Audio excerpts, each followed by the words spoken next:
With Isaac and Suk, brought to you by Roto-Rooter on the Fan Sports Network.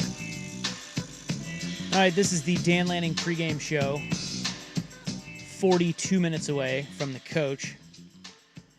Baseball steals the headline today. Yeah. Because a couple big things happened. Not often that happens this time of year. We're going to talk about the big Mets win. Is that? Did they win today? Yes, we did. Who'd you play? Padres? Yeah.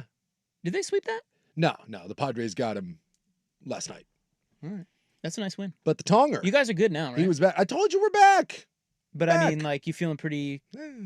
What's the lead? 2, 2.5, 3? It was 1.5 going into today. So 2? Yeah, I don't know what... Because we played day today, so I'm not sure what Over the those others pesky D-bags. They didn't play today, I don't think. Yeah, so... But this was a big one. I was very nervous about the Padres series, and we took it 6-1. No one cares about that. I care about it. Well, but this isn't about you. I think the people care. No, they don't. That we are now 2 up. No, they don't. On those, and 2.5 up on Bucks loser San Francisco Giants. We'll make up half a game tonight. Wait, are you guys playing? Yeah, we play tonight at 7:30. It's the Dodgers. Big series. Big series. So Clayton Kershaw announced that he's retiring. Yes. Which I give him credit for announcing it now because he's not doing the Derek Jeter 1-year farewell tour where he gets gifts everywhere he goes. Yeah, that's going to be the LeBron James farewell tour. So this was I think it's a good way to go out because, one, if you had tickets to tomorrow night's game at Dodger Stadium, you're doing cartwheels because you're like, oh my God, now I'm going to sell them for a mint. It's Clayton Kershaw's last regular season home game. If you're a Dodger fan, right, and you got tickets, and let's say you popped... When we went down, decent seats were about $200. Okay. It wasn't a great seat. It wasn't a bad seat. Solid. But they're expensive tickets. So you got your seats $2.25, and you're an actual Dodger fan, and it's Clayton freaking Kershaw's last game. Yeah. Well, maybe not. The playoffs. Well, okay. Last home game.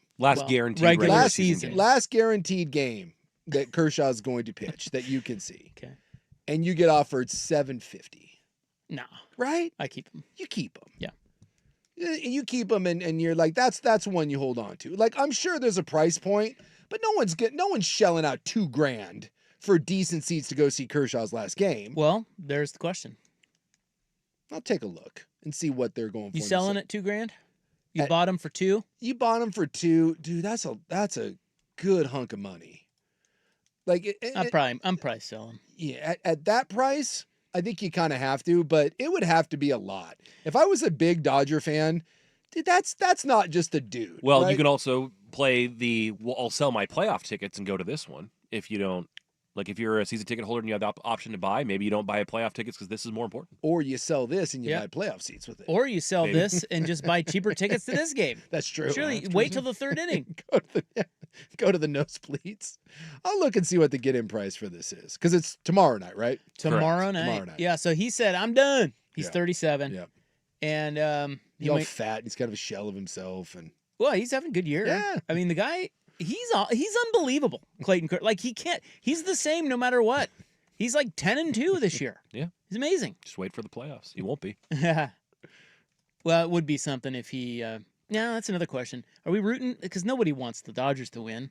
Besides Dodger fans. I like Clayton Kershaw. Are we rooting for him in the playoffs, or are we rooting for the demise of the Dodgers? Yeah, I'm not. I know what I'm doing. By all accounts, Clayton Kershaw is a good dude. Yeah. And that dude's been through a lot. I am not rooting for the Dodgers to win a World Series, but I'm not going to actively root for Clayton Kershaw to get shelled. What's he been through? Like what's... Well, the postseason, like that guy has been raked over the coals. For as good as he is, that guy was known for failure after failure after failure after failure. And that I don't like to see that. When it was like and I'm not the biggest Barry Bonds guy in the world, but it sucks that forever like people were, Bonds was known as a playoff failure. I don't like to see that. When you're one of the all-time greats, and for whatever reason in the postseason, it hasn't been your cup of tea, and we love to kind of pile on you. I can't get behind that. Maybe he's a choke artist. He's no Kurt Schilling. He is no Kurt Schilling. So yes. 12 seasons in the postseason, 22 different series. He is 13-13 with a 4.49 ERA in the postseason. Yeah. For as good a pitchers he is, that is horrendous. Yeah. That's not good. 4.49. That means he got banged around really bad some of Well, those starts. his career ERA in 18 seasons is 2.54. yeah. So The postseason is not big. not time good. to him. Okay, so he says, I'm out. And then, oh, by the way, my last start for the regular season is going to be against the Giants, the rival, the hated Giants, tomorrow night at Dodger Stadium. And Buck goes, he goes, I understand that the Giants aren't going to win. It's not realistic. But he goes, I want nothing more than to get Kershaw to lay a 10 burger in his final start. And he's owned our asses too. He's got like a 2.08 ERA career against the Giants in like 62 starts. Wait, why do you think you're not going to win? No, the whole thing? The whole thing. Oh, I said it's unrealistic that Yeah. this team like makes the playoffs, goes on a World okay. Series run. My new wish is that they just crush Clayton Kershaw in his regular season finale. So I looked it up. So for like the seats that I sat in when we went and saw the Dodgers Padres, decent seat that cost me about $200. It looks like it's about $850 for this Kershaw game. okay. If you want the worst seat in the house, like upper right-hand corner, you ain't seeing crap, looks like it's about $3. So it is an expensive ticket. Well, I mean, so I could sell for maybe $1,000. Like that's Yeah. I could maybe sell them for $1,000. So I make $800. And there's not many available. Like normally when you look at these games, there's tons of seats. So I could go to the game and make $500. Easy. And God forbid, if you had one down below, there's seats that are going in the lower level right now. They're going for anywhere from $1,300 to $3,300. Wow. Yeah. What do you think Mary Hart's seat is going for? The best seat that I see right now on Do you see her seat down there? I do not see hers, but it's not quite behind home plate. It's it curves around. So they've got 2 seats left, and it looks like it is about 10 rows back behind home plate, and those are going for $4,100 a piece. So if you had a Mary Hart seat, I'm guessing that is probably in the $5,000 to $7,000. It's good to be Mary Hart. range. Entertainment Tonight paid Yeah, well. Yeah. Is that what she was on? Yeah, I think she was an Entertainment Tonight gal. What a legend. Mm-hmm. Those seats Dodger tickets and just in general are expensive. And then there's Clayton Kershaw. Although the Padres tickets were more expensive. Kershaw, one of the great lefties of all time, Yes. No question. And with maybe Randy Johnson and Sandy Koufax. and maybe the last of we looked at it, like when's another guy going to get 3,000? yeah, we've talked about that before. Yeah. It's going to be a while. Yeah. Mariners won again today They sure did. Tied for first. on the Fan. Because they were a half back, right, going into Right. today? The Astros are idle today. So they won 2 of 3 in Kansas City, which is no shock. Mhm. Probably disappointed with that. And now they go to Houston for 3 against the Astros. Massive series Yeah. this Yeah. weekend. They're tied, headed to Houston. So that series, the winner of the series gets the leg up in the AOS with 6 to play. Yep. And a sweep for one side would be disaster. Oh, yeah. and they get the tiebreaker. Yep.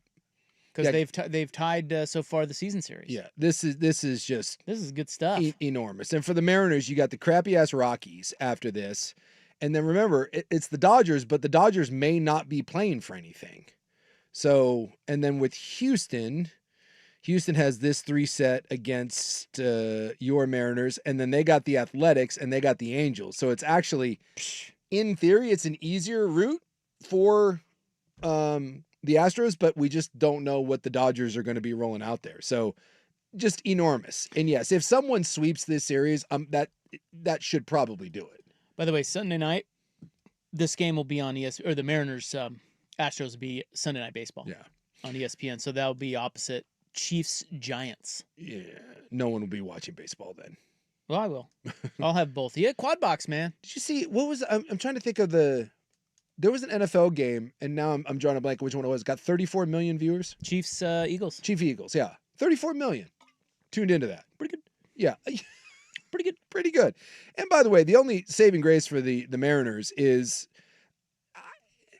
you're more than likely you're both going to make the postseason. I mean, the Guardians are sniffing like what, two back. The Rangers are kind of out of it. So Yeah, that's true. The Rangers have bowed out. So as long as you don't completely S the bed, even if you don't win the division, you should still be in the postseason. Yeah, but do you want? Okay, so it's a lot up in the air because There is a lot up in the air. Boston. So if you win the division, Mm-hmm. you will play Boston, right? Because they'd be the So if they win, they would be the worst of the division winners. Yeah. So they'd Which, play so you would play the top wild card. right. And that so they'd play the Yankees?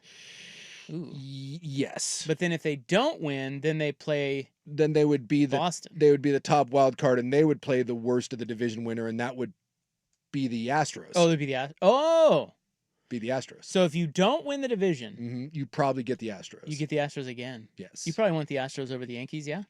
Or does home field matter to you? I don't know.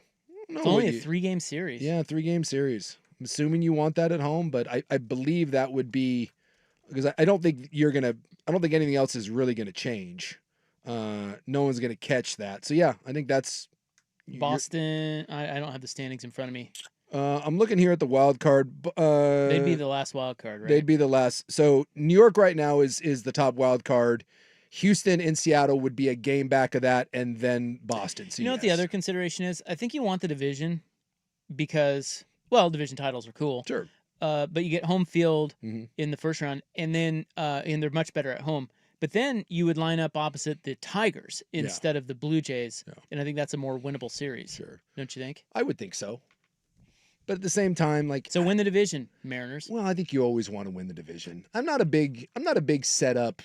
Just win your division if you can win the division, and play at home. I just that matters. You know what we'd get if the season ended today in the NL? Yeah. You know who your Mets would be playing?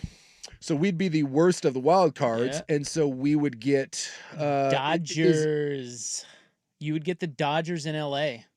Well, no, because the Dodgers don't have the best record, Well, I know the best record is Milwaukee, followed by and we're the worst of the Philly. wild cards. So we would get the Brewers get a bye, Phillies Yeah. get a bye, Dodgers are next best. They host the Oh, worst, the yeah. Mets, and then the Padres and Cubs Yeah. would be the other.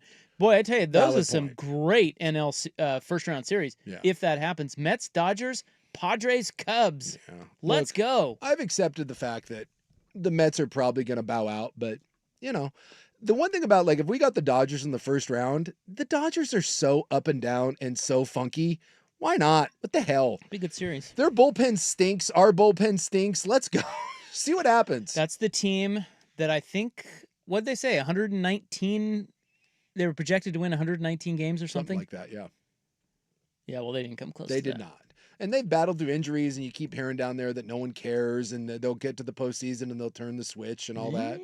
I will say that if the Mets don't make the postseason, we will hold the distinction of being the 2 most expensive teams in Major League Baseball history to not make Yeah, the postseason. That's right. Because the 2023 Mets currently hold that distinction, and this roster more expensive than that one. Yeah, I saw something out there that it's entirely possible that they're going to go from winning 89 games to paying Juan Soto $700 million and winning less games the next year. Hey, the Juan Soto has been great. I like He's turned it on. For all the crap that Juan Soto gets. Dude, everyone can pound sand.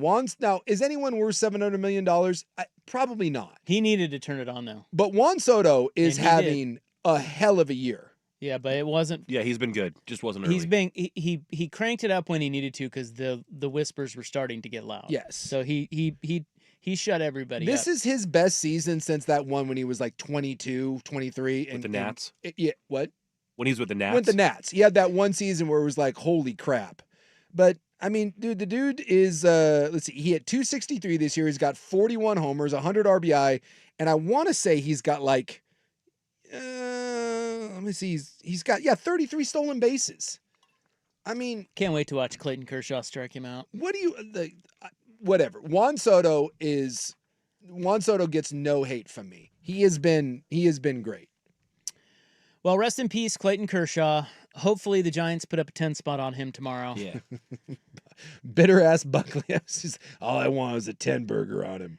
In his final regular season home game. All right, let's get to the NFL. Today, we have a young running back already squawking with that 2.7 yards per carry average. Yeah. And we have an apology from Kyler Murray.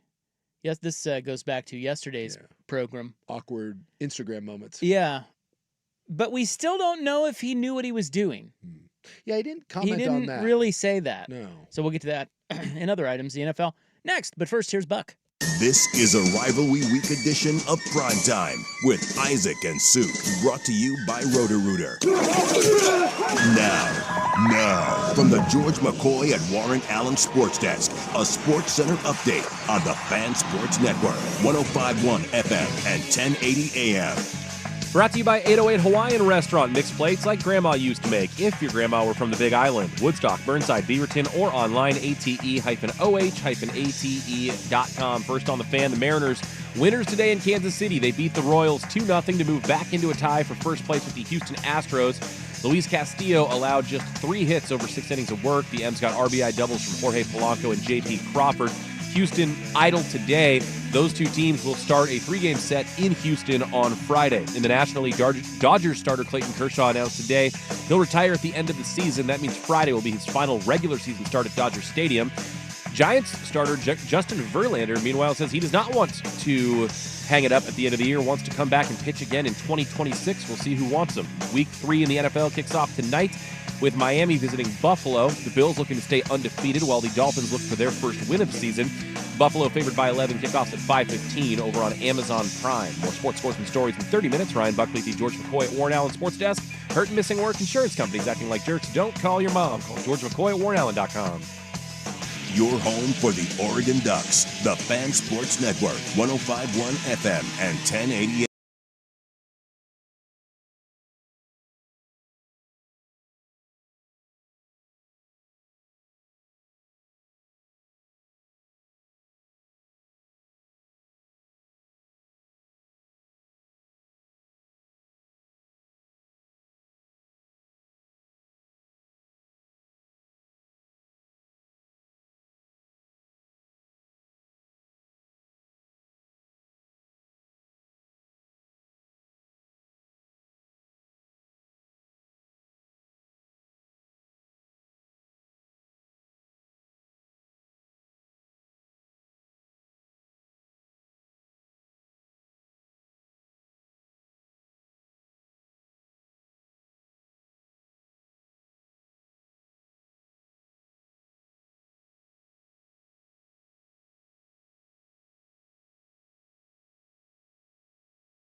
Isaac and Suk, brought to you by Roto-Rooter on the Fan Sports Network.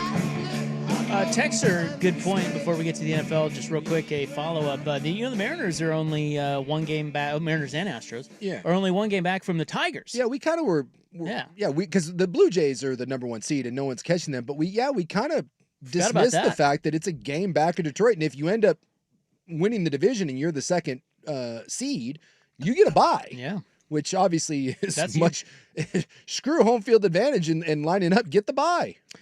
So now to today in the NFL, we've got Oregon coach Dan Lanning in about 20 minutes. A couple notes here. Ashton Genty so far for the Raiders has 30 carries in 2 games. It's not great. And he is averaging 2.7 yards per carry. Now, to be fair, Pro Football Focus, they have like basically successful blocking rates, and no one has a worse blocking rate, run plays, untouched rushers, than the Raiders. So, and if you've watched any of the Raiders, he really doesn't have much of a chance to get going. There has not been a lot of usage there.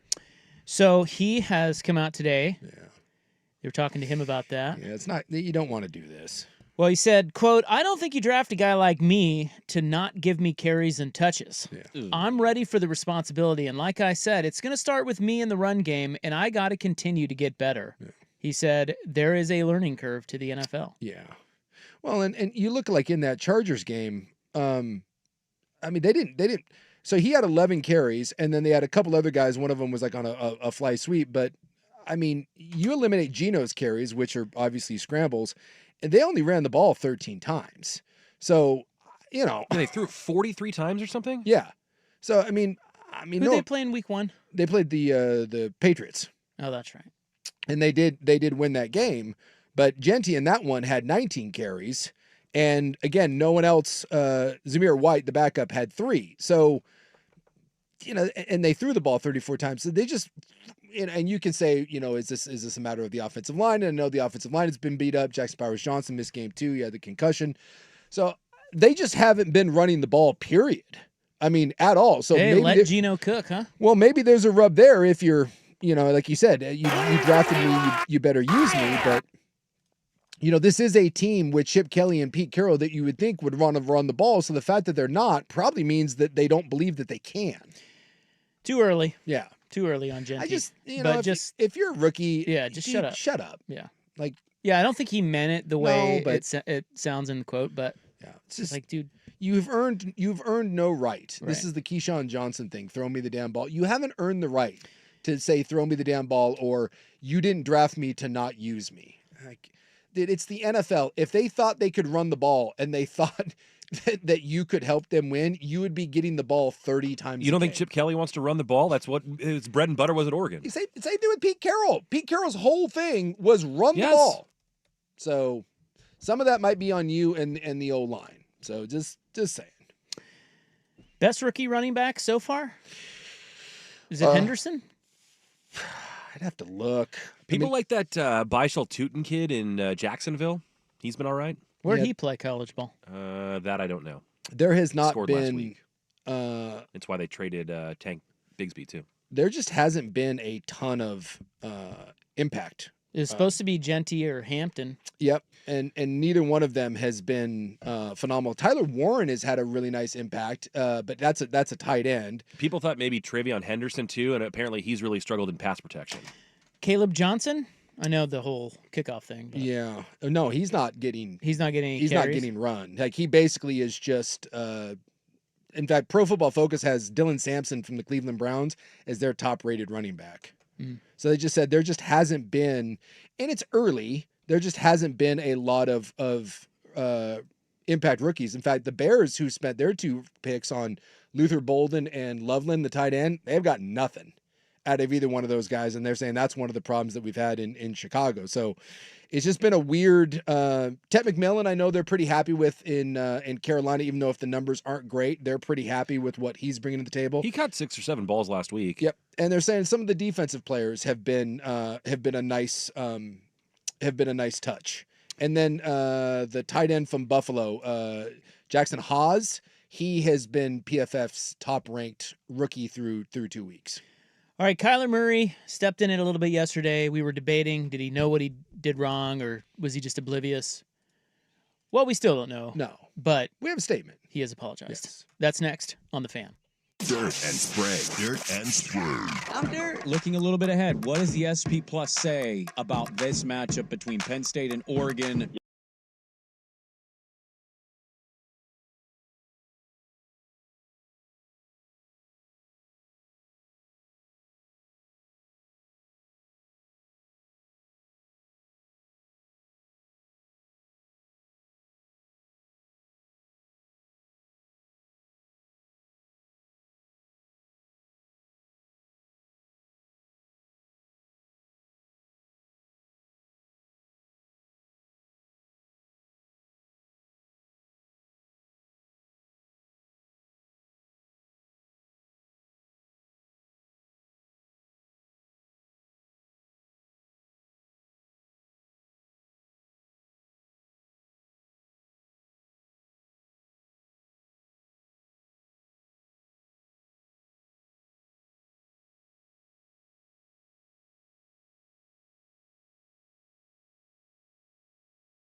I Roto-Rooter on the Fan Sports Network.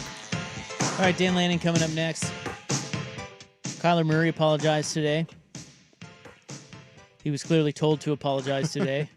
Tried to do we still don't know whether or not he knew what he was doing. Well, here's what he said. So yesterday he posed on Instagram in just a beautiful little photo shoot where he's got a Mike Vick jersey on.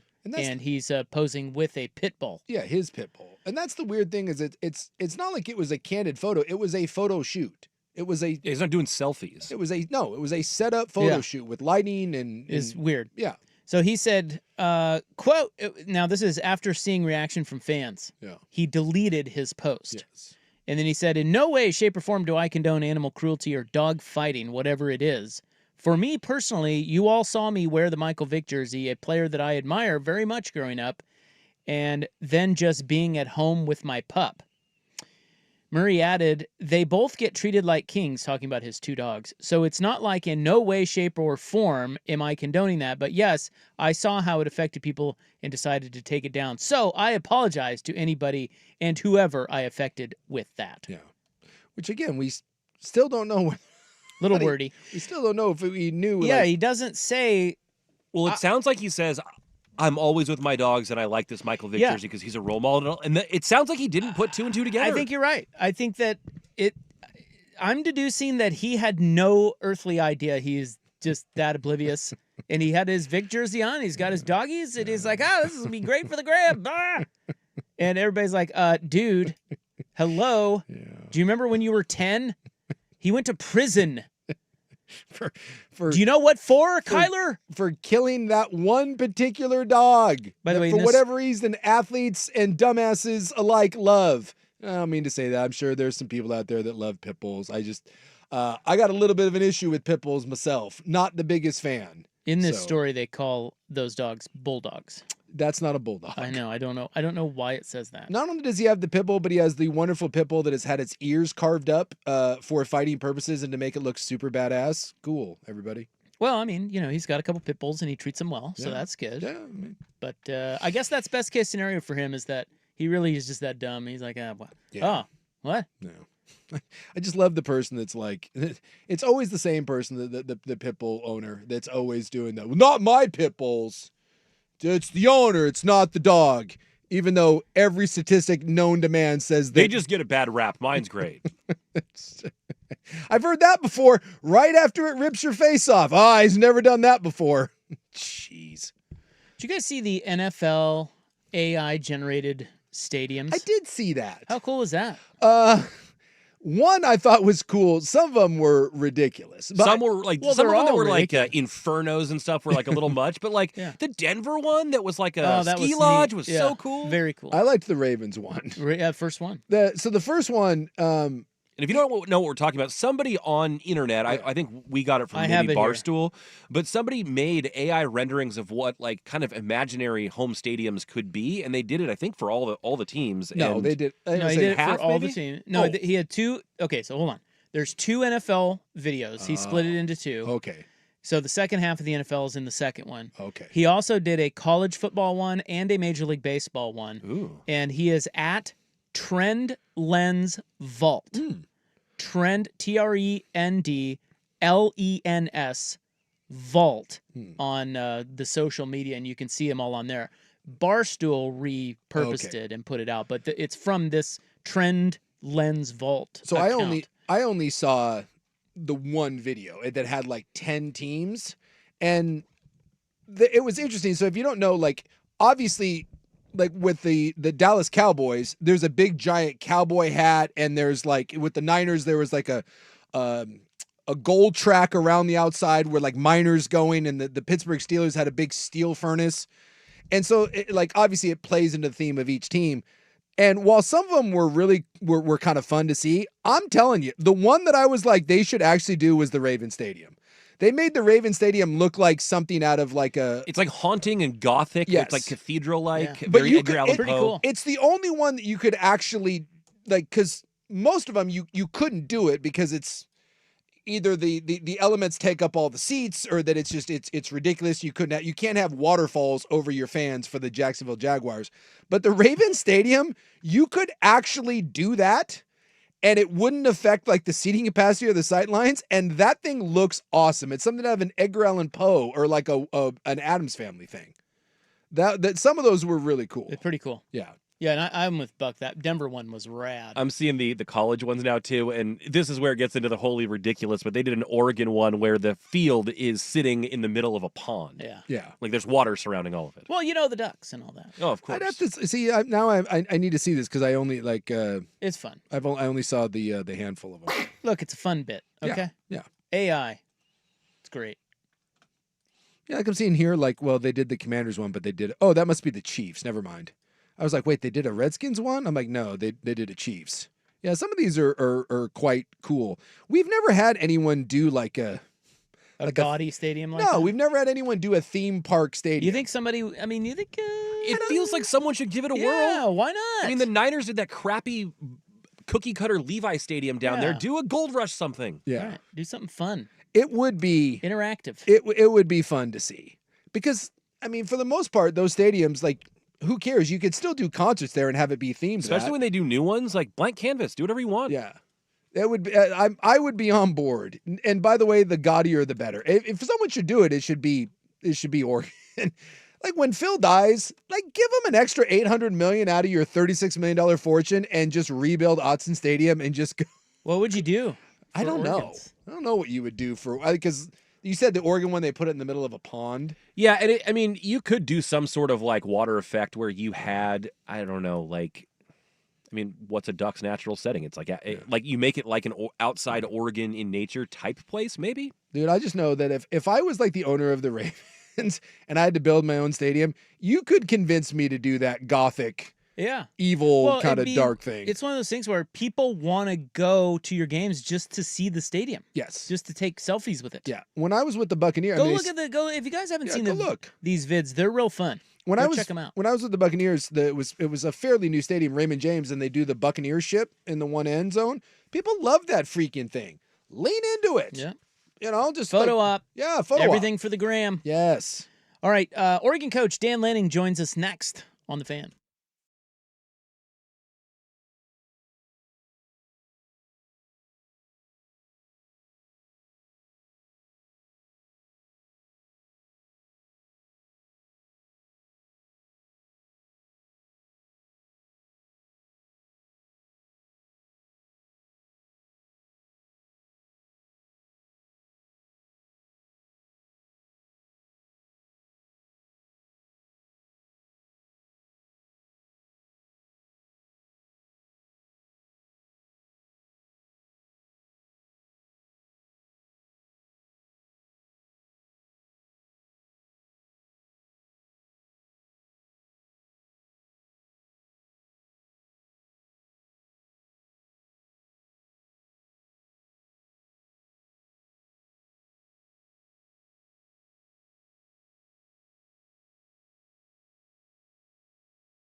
joins Primetime with Isaac and Suk. It's the Coach's Corner, brought to you by Philbrook Law, Accident and Injury Lawyers, your local law team. All right, the 129th meeting between Oregon and Oregon State is on the Fan this Saturday at noon, and it is time for our weekly visit with Ducks head coach Dan Lanning.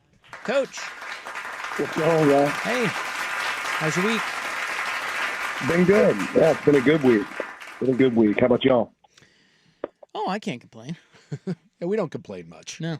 Hey, Good. before we get into the game, because no one cares, there was a graphic. On the Northwestern game, they showed a graphic at the start of the game, and it was about who was all on your staff at Alabama in 2015. And it was Saban, Kirby, Kiffin, Mel Tucker, Billy Napier, you, Tosh. You were a grad assistant. Tosh Poy was there. I may be missing one. Mario. Yeah. Oh, that's right. Cristobal was there. Yeah. Yeah. Did you know at that time, like, do you look around and go, wow, this coaching staff, or did it just feel like another year to you? No, I definitely had like this feeling. Up until that point in my career, I'd kind of worked at several different spots, and I'd always said, okay, this guy made it. Oh, I'm going to make it. I'm going to be okay. Like, there was always a guy that'd be like, okay, this, and when I got there, I'm like, holy moly, these guys are really good. Like, this is a unbelievable staff. And I felt that way about almost every position. And it really allowed me to grow. Now, I didn't know at the time, like, these guys were all going to go be head coaches. I didn't necessarily have that feeling, but I just felt like I was learning so much in that building every day. I was getting to see some of the best do it. And there was definitely a certain feel, about that. So now that you're a head coach, of assistant coaches, how much can you see head coach material in an assistant? I think you recognize that. I think we've got some guys that are going to be outstanding head coaches when they get the opportunity here at our place. And I think it has to be the right opportunity for them. But there's some guys that will be really, really good when they get that chance. And what would those traits be? Well, I think you'll be a go-getter. You've got to see things from a blimp view, right? We had the Goodyear blimp here the other day. I think you got to be able to see things from a big picture view and realize that one win in one category doesn't necessarily equal a win in another category. Like seeing how things affect other things, I think that's important. The ability to let people do their job and function at a high standard, but on the same note, be able to point out something and correct something when it's not right, and identify an issue quick and go on the attack to say, okay, how are we going to make this better or avoid situations? I think that's important. And then, there's a lot of traits, right? But ultimately, like, recruiting is a huge part of that. You're not going to have a successful program if you don't have a head coach that's going to be involved in recruiting and attack that with a great enthusiasm. Foresight. There's a lot of stuff that I think that matters, but it starts with, one of the most important traits is being able to hire good people and recognize when you have great people around you. Does it feel like, you look around the country at some of the big programs, and there's still some of the old timers that are hanging around. But it feels to me like it's becoming a young man's game. That is there an energy or I don't know how you would describe it, but it just feels like the game is younger and more energetic. There's a transition to these types of coaches, yourself included.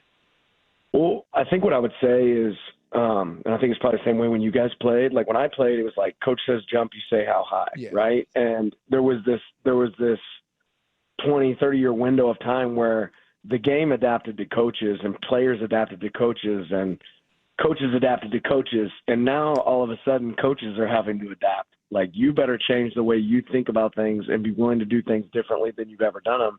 Otherwise, the game's going to pass you up. So does that like lean itself towards younger coaches maybe have more success? Because, we've always had to adapt it. And maybe somebody's been around for a long time, this is the way we've always done it. It doesn't necessarily always work anymore. You have to be willing to change. And I think that's a really important trait for a coach now. Makes sense. And because it does feel like even with the transfer portal now, it feels like every 6 months we have some sort of new wrinkle that gets thrown at you guys.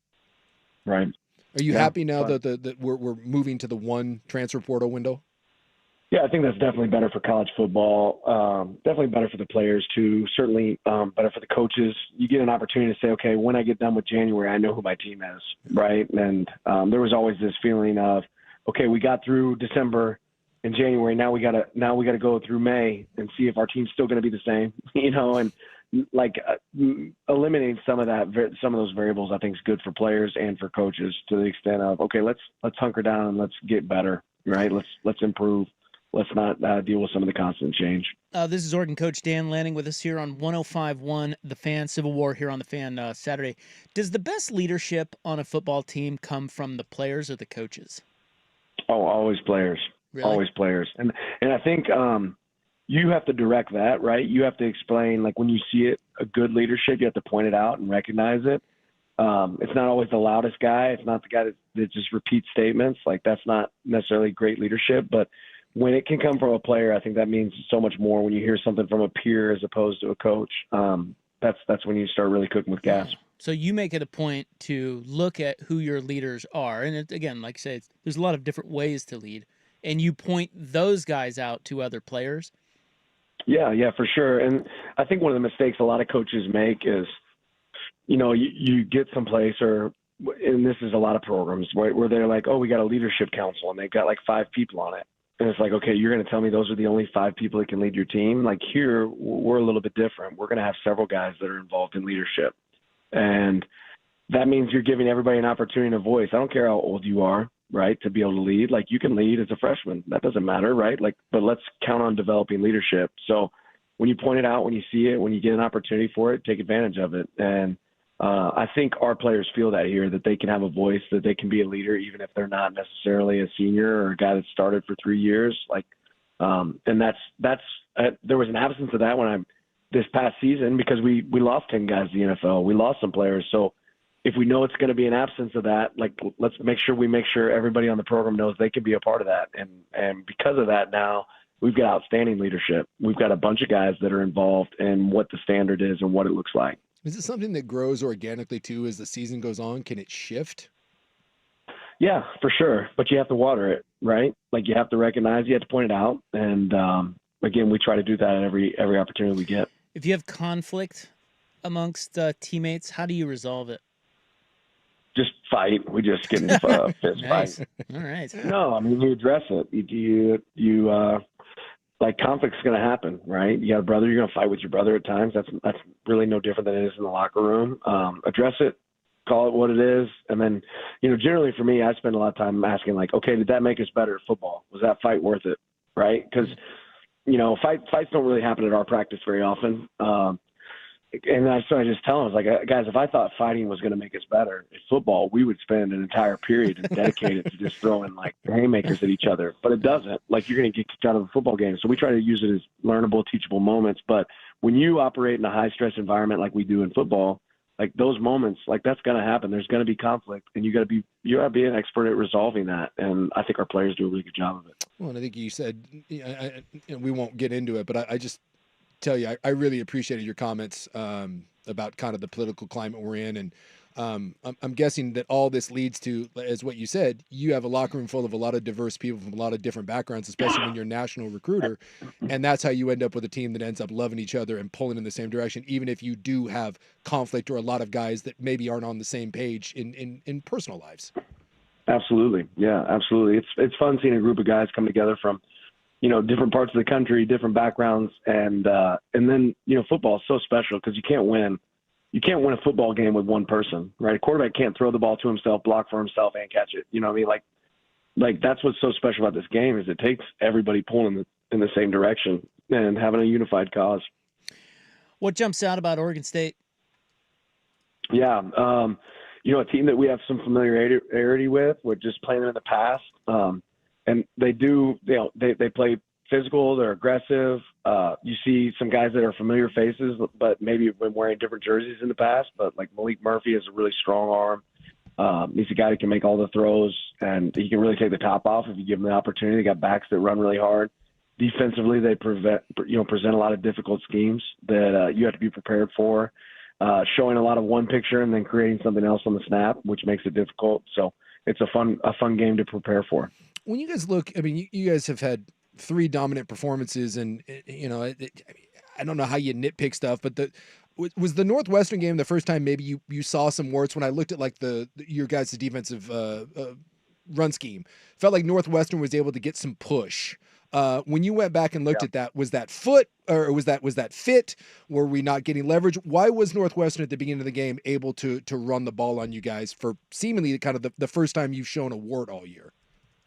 Yeah, I think that they had a great plan going in, and they every defense has a strength, every defense has a weakness, right? And then it also comes down to execution and doing a good job of that. And I thought they moved the line of scrimmage at times on us in that game, really on both sides of the ball. So we'll make some adjustments, identify some issues, and make sure we're prepared for it in the future. Is it good to get some pushback? I mean, these have been relatively easy games with a lot of guys playing. Is it nice to maybe get, I know you don't want to have, warts, but is it nice to get something on film that you can point at and say, guys, we're not as great as we think we are, and these are things to learning tools that we can use to get better? We learn from every week, but I'm not ever going to be the guy that says, hey, let's have some more warts, Yeah. But like, you like to see how your team adapts when things don't necessarily go as planned. Like we converted some really tough situations in that game. The quarterback made some great plays, wide receivers, protection was really good, and some big games. You're going to win games. Games are going to exist like that at times for us. And, we're all sitting there saying that, and you look up in the fourth quarter and it's 34-0, right? Like that can be a good thing as long as you learn from it. And we've learned from every game this year. There's things that we can attack and improve in every single game we've played.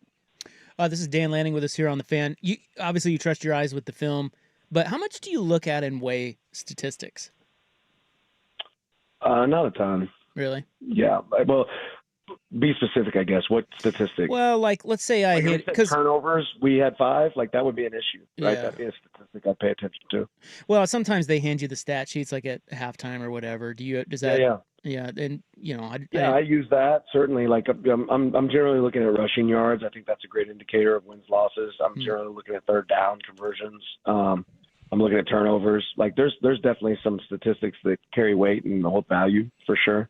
But, like, there's also outliers, right? Like, we ran the ball okay in that game, but we really ran the ball really well on that 66-yard play by Dier, right? So, like, don't let – stats can lie to you, too, if you want them to lie to you, right? And, ultimately we didn't give up a lot of explosive plays in that game, but we gave up a 79-yard run at the end of the game, right? So you take it for exactly what it is. Don't let statistics lie to tell your story. But on the same note, like, there should be a recognition of, okay, this isn't good enough, or this is really good, and it's something we want to be able to utilize and grow from. I want to ask you about, I know you don't like to sing out individual players, but you mentioned Daria Hill, who, I know he doesn't have a lot of carries, but dude, every time that guy touches the ball, that seems to be a home run waiting to happen. Is that a guy that, as the season goes on, we're going to see more of? Because he just, like I said, it's not a lot of touches, but boy, they're impressive.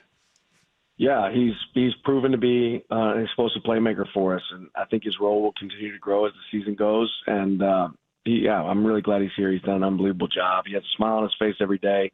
This guy's attacked, what we put in front of him. He's really coachable, and he's grown as a player. He's going to be an outstanding one for us for a long time. How hard is it, like, with a back? I mean, obviously we see a guy that gets a few carries, but how much of playing as a running back? I think sometimes we miss, it's, if you can run the ball, but learning an offense and pass protection and things like that. Is it harder than we think for freshmen to get thrown into the fire as an every down back as at this level? I would say it's one of the harder positions. The hardest, no, but like every position, it's difficult, to play as a freshman. If you're able to go out there and execute at a really high level as a freshman, it means you're doing something right. But that's certainly one of the harder positions to go in there because of the amount of things that they have to have, in their repertoire. Now, you've told us in the past that being sick is a choice. Are you choosing not to be sick right now? I get the hint of a little cold. I'm not sick. Yeah, I'm choosing not to be sick right now. Okay. You might have caught me. Did I drink like a bottle of Dimetep today? Yeah, but that's just another choice of mine. Just for fun. Yeah, right? it was for fun. I think it was like it might have been the Bussin' with the Boys came, and your strength coach, someone asked him how many cups of coffee he was on that day. It's the same sort of caffeine and Robitussin will get you through it. That's right. Thoughts on these shoe duck uniforms? How cool are those? Amazing. Pretty awesome, aren't they? Yeah. We want it's you. so cool to be able to recognize somebody that's done so much for us and so much for the game and so much for sports, and even the story behind it, that it's not, and this is what, like, typical Phil, like, he would want. It's not just about Phil. It's about Phil and his coach. It's about Bill Bowerman. It's about the journey, and they turned out really great. I'm really impressed. Todd Van Horn and his crew did an unbelievable job with him. Nike did an unbelievable job with him, so I'm so glad that we can recognize them. Does he text you a lot? We talk. Yeah, we absolutely talk. Not a crazy amount, but we have a lot of communication. What if you threw on a hat and a black sport coat and dressed like Phil as you ran out onto the sideline for this game? Honor the man. Man, nobody can be Phil but Phil, right? That's true. Yeah. He's a one of one. Yeah. He's a one-on-one. It was also pretty cool. I like that when Betcher got the chance to go out there, an Oregon kid, and walk on, just that whole behind the scenes thing, being at the cabin, like, I'm kind of a cynical old bastard. Even me, I was like, dude, that's a cool experience for a player from the area to get to do that. Was whose choice was that to bring him out? I don't know. Yeah. That wasn't on my plate, but I mean, he's the perfect representative. I think somebody asked initially, like, we actually presented it to Phil back this summer, and it's one of those things where he's such a humble person that he doesn't require or want the recognition, and this was our opportunity to give him his flowers. But we had Bryce coming with me, and we were over at Hayward, and we kind of went through the whole design with him for the first time, and it resonated. I think you guys probably saw the Joey Harrington video, where he's in the background describing it. We got to watch that for the first time with Phil, and then we went through the jersey and the helmets and the cleats, all of it, the story with him, and it really resonated. Bryce was a part of that, so it was only fitting that when we did that reveal to Phil, that Bryce would be the guy wearing it whenever we revealed it to everybody else. And real quick, I know we got to cut you loose, but your thoughts on, it sounds like next year they're going to take a break, but then the Civil War comes back. Excited that we get to keep this rivalry going? Yeah, I think that's good for the state, good for us, good for Oregon State. That's a rivalry that means a lot to a lot of people here, and certainly a lot of people in our building. So I'm glad it's something we get to keep. And then even with the travel in their league and the travel in our league, I think it makes sense to know that, hey, you're either going to have a game that's 45 minutes away or 45 minutes away the other direction. But that's a positive. All right, Coach. Good luck on Saturday. Thank you again. Thank you, guys. Have a good one. You got it. And get some rest. Making a choice. How about that? He admitted it. He admitted nothing. Well, no, he didn't. He was like, "Oh no, I drank Robitussin, but doesn't mean you're sick." Yeah, just like the taste." Bottle of Diamond Tap is a choice. Yeah, that is. That man's an animal. Dan Lanning brought to you by Phil Brook Law. In football, you need a great coach. In life, after an accident, you need a great lawyer. That's why you need Phil Brook Law, accident and injury attorneys. philbrook-law.com, your local law team. Dan Lanning joins us every Thursday at 4. The postgame show is next on The Fan. The Fan is live on YouTube, Twitch, and now Window Nation brings you the Window into the Fan on-demand YouTube video shorts with your favorite fan shows and hosts. The Window into the Fan is brought to you by Window Nation. Call 866-90-NATION or visit windownation.com to schedule your free in-home estimate. Watch Window Nation's Window into the Fan every day on YouTube with The Fan. Peekaboo! Sports Network. Now, here's a quick look at Portland traffic. I-5 is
brought to you by Roto-Rooter on the Fan Sports Network. Well, Dusty was just in here being Dusty. And it sounds like he has a cold. Well, you know where Dusty goes on the weekends. Well, down there with Dan Lanning. No, he was down there yesterday. Yeah, he does go down there once a week to do Yeah. pregame prep. Yeah. Great. He goes down there during the week. Danny's down there. He's down there He ripping. just got the cold from Dan Lanning, and now he's in here spitting all over you. I told him to get out. What the hell is happening? I got time. I got time for this nonsense. That's right. Fan man. I mean, I don't care. Hey, you can touch me. Get your butt out of here. Whoa. Yeah, so quick note about next week. Why don't you take your butt out of here? A lot of people. So next week, Oregon plays Penn State. Yes. Finally. Biggest Pretty big game. week. Yeah, biggest game on the schedule. Yes. Now, here's the wrench. Lanning comes on every Thursday at 4. The wrench is that we do not have a show next Thursday. Yeah. On the 25th, which coincidentally is our anniversary. How about that? And my wife and I's anniversary. So where are we all going to dinner? I mean, well, my wife and I are going to dinner. Excuse me. I mean, It's an anniversary dinner. It's with the three of you. Yeah, no. It's what you do. No, it's believe- just the two of us. They didn't have room. I tried. I think Bring I your own think- chair, Stuke. You'll be fine. I think we can make room. I think I can pull up. Well, welcome to the third wheel, third spoke. Jason Sukanik rolling through to dinner. I'm Hey. assuming we're going someplace nice. I love the Actually- idea of you bringing like a camping chair and then they're sitting under like a table for two with like that's round, a little lantern on it, and Stuke just whips out the camping chair. Let's go. That would be delightful. The Jason Momoa me. Yes. Be sitting down right here. But here's what I would like to report to you. I would like to report to you that we will still have Dan Lanning, and it will be on Friday. Yes. So, and I don't know what time we'll play. Probably 4, Yeah. but we'll let you know. But Friday, Dan Lanning will join us pre-Penn State. So we are going to have his interview next week if he doesn't die of his illness. He might not be as jovial. I'm guessing that Penn State game we're going to be. I'm interested. We're going to be buttoned down. Now, we've interviewed him for the last at least 2 years, right? Have we had him every year he's here? We've had him every year. Have we? Yes. So we've interviewed him quite a bit. Yeah. And I have often tried to keep track of his mood versus Game. and compare it to the game they had before and the game coming up. Like kind of where they are in the season. Yeah. Yeah. And so far I have not found any sort of He's an enigma. I haven't found any sort of link Yeah. to, hey, if they play poorly, he's in a bad mood, or if they have a big game coming up, he's in a bad. It doesn't. I haven't found one yet. Yeah. But I tell you what, he's been great so far this Yes. season, and they've had 3 cupcakes. If it gets a little squirrely next week, Then you know. then I think we know. As Mike Raleigh has said, I think we're playing the varsity this week. That's right. And dude, I'm geek. Next week's going to be. Look, I don't want to look ahead because it is rivalry. God, even I'm doing it now. Well, it's hard. Rivalry week, sponsored by Wodo-Wuda. But we got the Civil War. We got the Apple Cup, which are that's awesome. But next week we get Ohio State coming to Husky Stadium. Oh yeah, And then the Duckies are going out to the whiteout at Happy Valley. I mean, dude, that's phenomenal. Big Ten football, man. Let's go. And by How the way, many? UW should be ranked by then, and I'm just as excited that because I'm pretty bullish. I think Washington's going to be good. I picked Washington to be a 9+ win team, and they're all complaining because no one's giving them their flowers. And I'm like, well, okay, well, you chance when the number 1 team in the country is coming into your place and no one's giving you respect, earn it. Go earn it. You know what else we get next week? What do you got? Alabama, Georgia. Oh yeah. So that's a big time week. Best week of the year. Yes. Best hands down. weekend of the year. Because that first week, not week 0, but that first week was pretty fun. But this is We also get BYU, Colorado, if you care. we've moved past Coach Pratt. First things first. How many points does Oregon win by on Saturday? Unfortunately for Oregon State, I think 2 things. One, I think Lanning's going to be big on finishing the game because they didn't finish it very well against Northwestern. I also wonder if you're going to see guys play deep into the fourth quarter because we really haven't seen it yet, right? And I don't think you want your first time playing all 4 quarters to be against Penn State. So I think you may see some starters, especially along the lines, playing deeper into this game. I think the score is going to be something along the lines of 58-10. I think is probably okay. And that's assuming that you can make an extra point. But yeah, I think that's Yeah, you mean 58-9 yeah. Special teams joke or 8? Well, look, I was doing my West Coast Bias podcast today, and I ended up with a bee in my bonnet. It really does bother me as an ex-player that after a month you can't figure out how to snap a special teams play. Seems like a problem. That there's little things. I didn't watch the Texas Tech game. Did they get any better? They short snapped all their punts, and one of them they quick kicked with their quarterback. Oh, wow. They're literally punting the ball from 8 yards deep because they can't snap at 14, and their first 2 punts went like 25 yards. Well, they had 2 extra points, though. They did make 2 extra points. Hey. Yeah, missed a field goal, made 2 extra points. So, but that, like, fundamentally, stuff like that, to me, that is an indicator of how buttoned up your program is. And, look, I understand that your long snapper got hurt, but you have had a month, and you have a team full of Division I athletes, like, and no one there is confident enough. Like, that fundamentally bothers me when you can't when your first 2 snaps in that Texas Tech game are both procedural penalties. It just leads me to believe that you're not buttoned up, and that bothers me.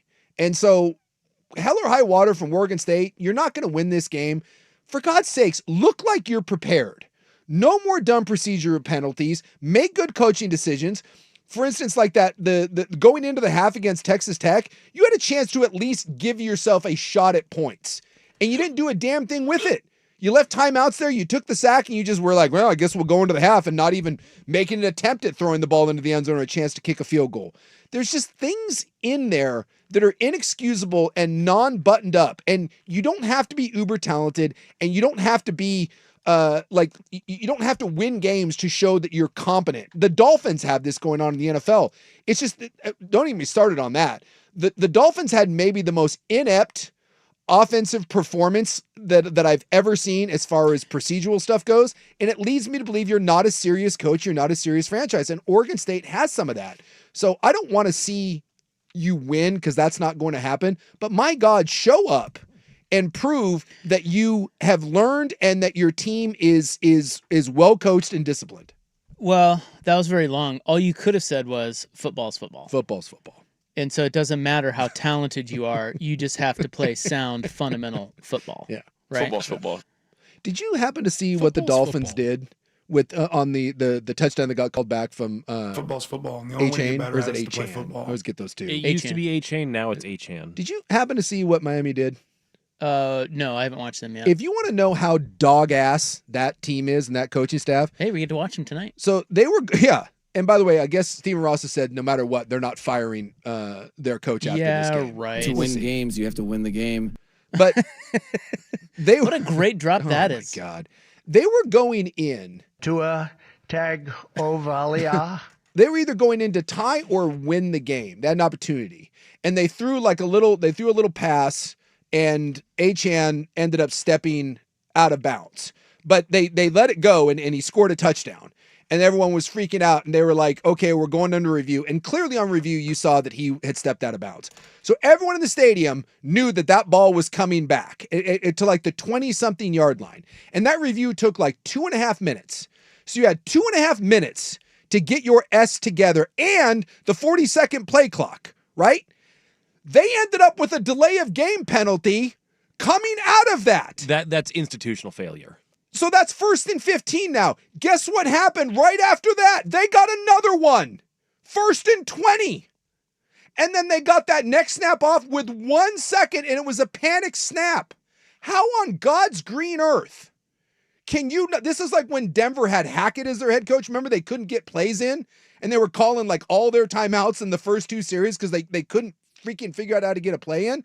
That's how unserious the Miami Dolphins. I don't know if I've ever seen that, where you're getting delay of game procedure penalties coming out of a 3-minute replay and then getting them back to back in a moment when you knew that play was coming back and you had a chance to win that game. That right there alone should be enough to fire everybody. Mike McDaniel to the Beavers? No?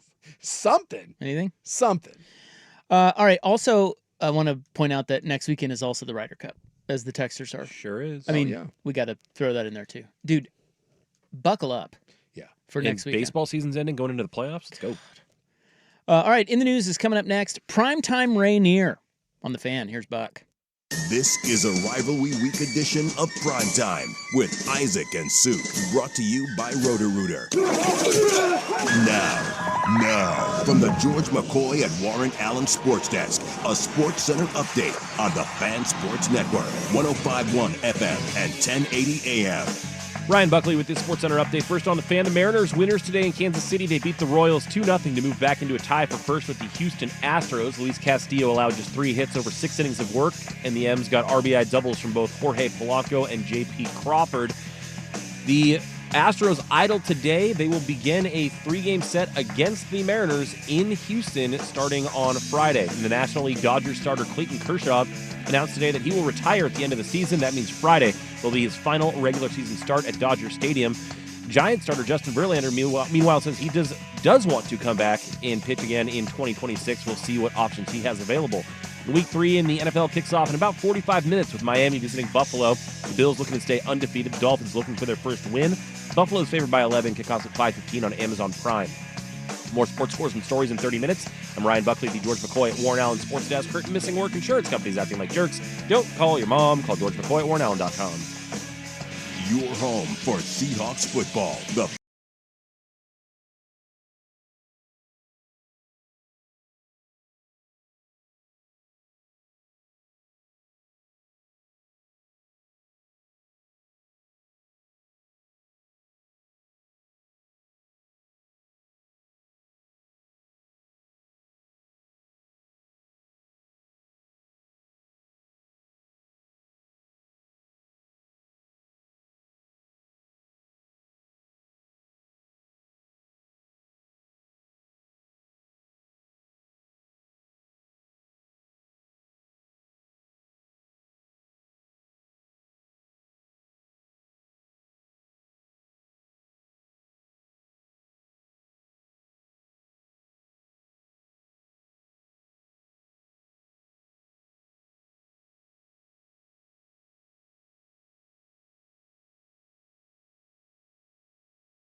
brought to you by Roto-Rooter on the Fan Sports Network.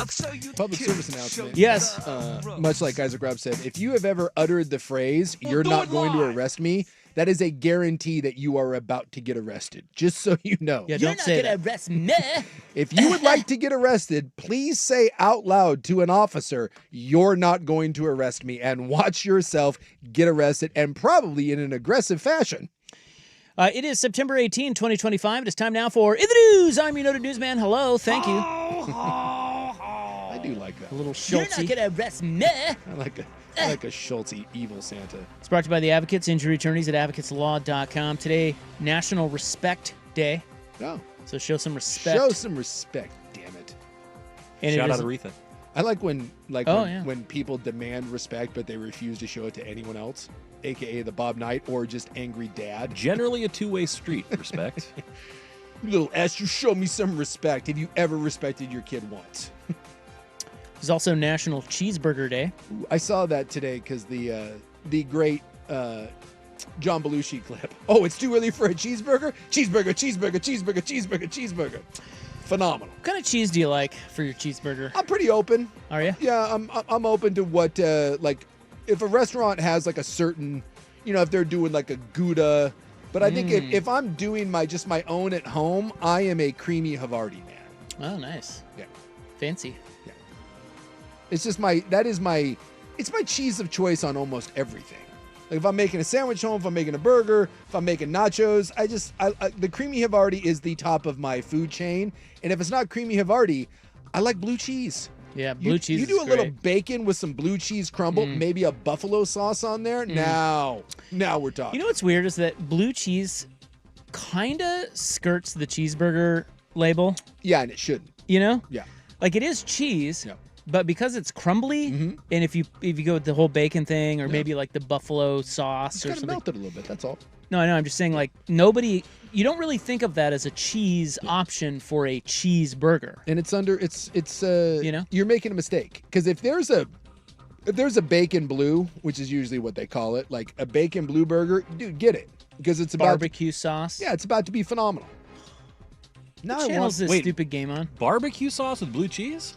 Yeah, don't they? Oh, yeah. Yeah, the bacon blue burger. Yeah. Don't they usually do Bacon that? blue, but Or is not that barbecue. cheddar? Is it I cheddar? think barbecue No. is usually cheddar. The bacon blue Yeah, is bacon always blue is bacon its and own. blue cheese, but Yeah. you can get it with like buffalo or barbecue sauce. Yeah. I've had it both ways because that's like they do that where that's called the rodeo flavor, and I don't exactly know what that is, but it lassos my taste buds and it gets me every time because that's usually some sort of onion ring. Yeah. With a blue cheese Yeah. and some bacon and some barbecue sauce. And it's great. It is great. Because you do the onion ring and then you put the blue cheese in the middle of the onion ring and then throw some barbecue sauce on there. Saddle up, cowboy. You're about to get lassoed into flavor country. I don't like barbecue on my burger. Really? Yeah. If I wanted barbecue, I'd get a pulled pork sandwich or ribs. I can't get on board with that. Love a good burger, though. Now I kind of want a burger. Well, you mean cheeseburger? It's National Good thing it's fried Cheeseburger chicken Day. week. Cheeseburger. I know, right? Now it's fried chicken week. What do we do? Okay, Primetime Rainier. You know Rainier. I'm familiar, yeah. I Been love up- the beer. Been up there. Oh, I thought we were talking about beer. Well, I don't know. Is Rainier beer made in Rainier, Oregon? I don't know. I don't don't know There's that. Rainier, Washington. I think it's a Washington company. Well, this is Oregon, on the Yes. other side of like the other side. I didn't know there Longview. was a Rainier, Oregon. Yeah, it's on the other side of Longview there. Yeah, there's always I think. Yeah. Am I There's right a about that? Rainier everything. Yeah, well, You all right over there? well, it's just a tough story to report to you. The principal at the high school in Rainier, just busted for child sexual assault material on his computer. It's not good. He's the principal. Yeah. You know? It is Longview adjacent. I know. Unfortunately, that was my first That's where thought. you thought. You're like, Well, I'm like, well. And Sorry, then I thought of Longview. you Yeah, I and know, your hatred for Longview, and you think it's real methy and trashy. But That's maybe Rainier's the nice part. I don't know. I've never been there. I've never been to Rainier, Oregon either. It's a hop, skip, and a jump over the water there. That's bad. Well, child porn charges. In August, the Cowlitz County Sheriff's Office said it received multiple referrals from the National Center for Missing and Exploited Children about incidents involving child sexual assault material. Officials said the information came from social media sites which had reported multiple images with hash matches to know the material received by accounts belonging to a Longview, Washington resident. Well, according to the Sheriff's Office, hash matching is a process where a hash is generated for a digital file, and then that hash can be compared against a database to find identical content that was labeled as such. Oh. So you see how they do this? Yeah, I didn't know that was a thing. It's a thing. Detectives said they were able to confirm the account belonged to 49-year-old Jeremy Williams of Longview. He is the principal of Rainier Junior and Senior High School in Rainier, Oregon. Oh, my God. Yeah, not good. A search warrant was served at his home. They seized phones, computers, and digital storage devices. He was arrested at the scene, multiple charges. There are parents who are pulling their kids from the school, saying they will never go back. No, that's... Now, if you want a silver lining as such, there were no kids from the school involved in any of this, or he's not accused of... That we know of, at least, or... That we know of yet. Williams bail $100,000. He will be arraigned Wednesday of next week. Dude, that is horrifying to know that guy was in charge The principal. of the principal. And as someone has pointed out, and I don't know this to be true, but this is we have the news sources. Do you see where he was arrested? Where? Cowlitz County. Yeah. You know what Cowlitz County is? Longview. Well, he's from Longview. Yeah. He's the principal at Rainier, but they said he was a Longview resident. Yeah. But I mean, that's all bad. Although, like, pulling your kid out, like, yeah, there was a mom that was like, I'm getting my kid out of here. Is it the school's fault? I mean, how are you supposed to know? Well, I don't know. I don't think it's not the school's fault. I mean, look, you gotta be. That's your job. You gotta. This is bad. This is you gotta bad. know. I mean, it's always bad when someone gets caught with that, but it's especially when that person is directly involved in being in charge of kids. I'm going to reveal a character flaw coming up next. Oh. Amongst the many that I've already revealed over the 15 years of 20 years of doing this, however long we've been doing this, I'm going to reveal another one. Hopefully, it doesn't involve what we just talked about. You need to I have a confession to make. Yeah. Can we? You need. If you're going to do that, you need to have a buffer story between what we just reported. You need like a one about like a skateboarding bulldog, and then you can be like, now I have a character flaw. Yeah, we need Nutty the water skiing squirrel in there. Up next, skateboarding bulldog, and then I will reveal a character. That feels better. And it involves Tom Hanks. Oh, I love Tom Hanks. That's coming up next on The Fan. This is the Fan's Window into Sports, a view into today's top stories. Brought to you by Window Nation, online at windownation.com. Here's Sabali. Pull-up three is good. Santu Sabali. A big bounce-back performance in Game 2. And Phoenix is pouring it on. What are we doing? I think the WNBA, it's a former Oregon Duck. Drilling Sabrina's squad, 86-60. Forcing a Game 3 in the first round of playoffs. WNBA playoff talk. They're in the playoffs? Yeah. You don't know? Hello? I don't. The Valkyries were just eliminated. Yeah, Is Caitlin Clark playing? She's injured. She's not. I don't care. Shut her down for the season. Then I don't care. So I need my Caitlin Clark. Well, you're not going to get her this year. Great report. Thanks. Window Nation, 50% off all window styles, 0 down, 0 interest, 0 payments for 2 years. Give them a call at 866-90Nation or log on to windownation.com for a free in-home estimate. Dirt and spray. I'm Dirt. A lot of rat poison out there right now paid for my ducks. What'd you make of the 69ing of the Cowboys and the rise?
Sexual abuse. Is this just in that same category of like alcoholics, kids of alcoholics become alcoholics, kids of abusers become abusers? Like, does it follow that? I do know that if you're abused, I just know that if you're abused, you're like 4 times more likely to be an abuser. So maybe this is some of that, but I don't know. It's awful. I'm trying to see if I can verify that. But as of right now, I spent the break Googling that. I have not been able to. Well, we'll just report it. He's a perv anyway. Screw him. Dog on, what'd you say, surfboard? Bulldog surfboard? Yeah, bulldog. Is that what you said? Bulldog skateboard. Skateboard. Yeah. Pretty cool. Okay, so now to Tom Hanks. I just had to throw the. We need a caveat because you don't want to. You don't want to so have that Google story and then be like, I have an admission to make. Well, this is a character flaw of mine, and I know it. Mm-hmm. But the backstory is that Tom Hanks, and we talked about this, he's big into typewriters. You know that. Yeah. And he came to Portland a couple years ago, and he stopped by Type Space in Southeast Portland. Mm-hmm. I think I distinctly remember talking about it. Agreed. The owner, his name is Anthony, and Hanks bought a $175 typewriter from him for his collection. Yeah. But he also promised him that he'd send him a signed typewriter from his personal collection. I guess that's something Tom Hanks does. He gives people typewriters. It's a big thing for him. Yeah. And he sends you notes that are typed on one of his typewriters, and then he gives you that typewriter. So this guy, the owner, Anthony, said that Hanks was great, super nice. He said he got a call out of the blue one day, and one of Hanks' people said, "Hey, Tom's big into typewriters. He wants to come by and check out your store. Can he come in?" And he's like, "Of course." And so say so no. Sorry, Tom Hanks. Yeah, apparently I'm a little too busy. Yeah, we don't open until 10. I'm sorry. Apparently they talked for an hour and all about typewriters, not about nothing else. Yeah. And which is real geeky but awesome. Yeah. And that was it. And he said I'd send you a typewriter. It showed up 2 years later. Yeah. It took him a while to get around to it. And herein lies my character flaw. Are you going to be mad at Tom Hanks? No, I'm not mad. I'm just. Would it be better if he didn't send it at all? Wow. Why did that take 2 years? Because he forgot. I am going to fixate on that part of it, and therein lies my character flaw. Is I will do this. I don't know why I do this, but it really bothers me that it took him 2 years to send the typewriter. Because Tom Hanks is a good dude. Sure. Tom Hanks when he says, he seems like the type when he says he's going to do that, he's going to do it. Yeah. Why did it take 2 years? Because he's Tom Hanks, and Tom Hanks has important Tom Hanks things to do. Yeah, that's an excuse. This is the problem. Wow. I feel like Tom Hanks needs to send that typewriter right away. I'm interesting. I'm calling him out. So he clearly forgot about it, right? So you would have rather. Well, I'm guessing that Tom Hanks probably has a handful of these things that he has to get around to doing, and I'm doubting that it is on his, I doubt it's super high on his to-do list. Well, I get that. But the fact that he got around to doing it. But he has people. He does. The guy there was one of his people called the typewriter store manager, the owner, and said Tom wants to come. Like, Tom Hanks has a lot of people do things like this for him. Now, of people saying he does have to get around to signing it. Yeah. Physically signing it. Yeah. So, So what's 2 years? What's an appropriate amount of time? Well, I just feel like 2 years is way too long. It's cool that it showed up, but it's like, dang, Tom. I don't think that's acceptable. What's an appropriate amount of time? I don't know. A week, 2 weeks? Ooh. A month? Wow. Really? I think if it doesn't show up in 4 weeks, you're like, Tom forgot about me. What a what? But isn't it cool? I think 6 to 8 weeks is acceptable. Okay. Oh. I had one of these that took me about 6 or 7 months that I did something like this. Am I an insensitive jerk?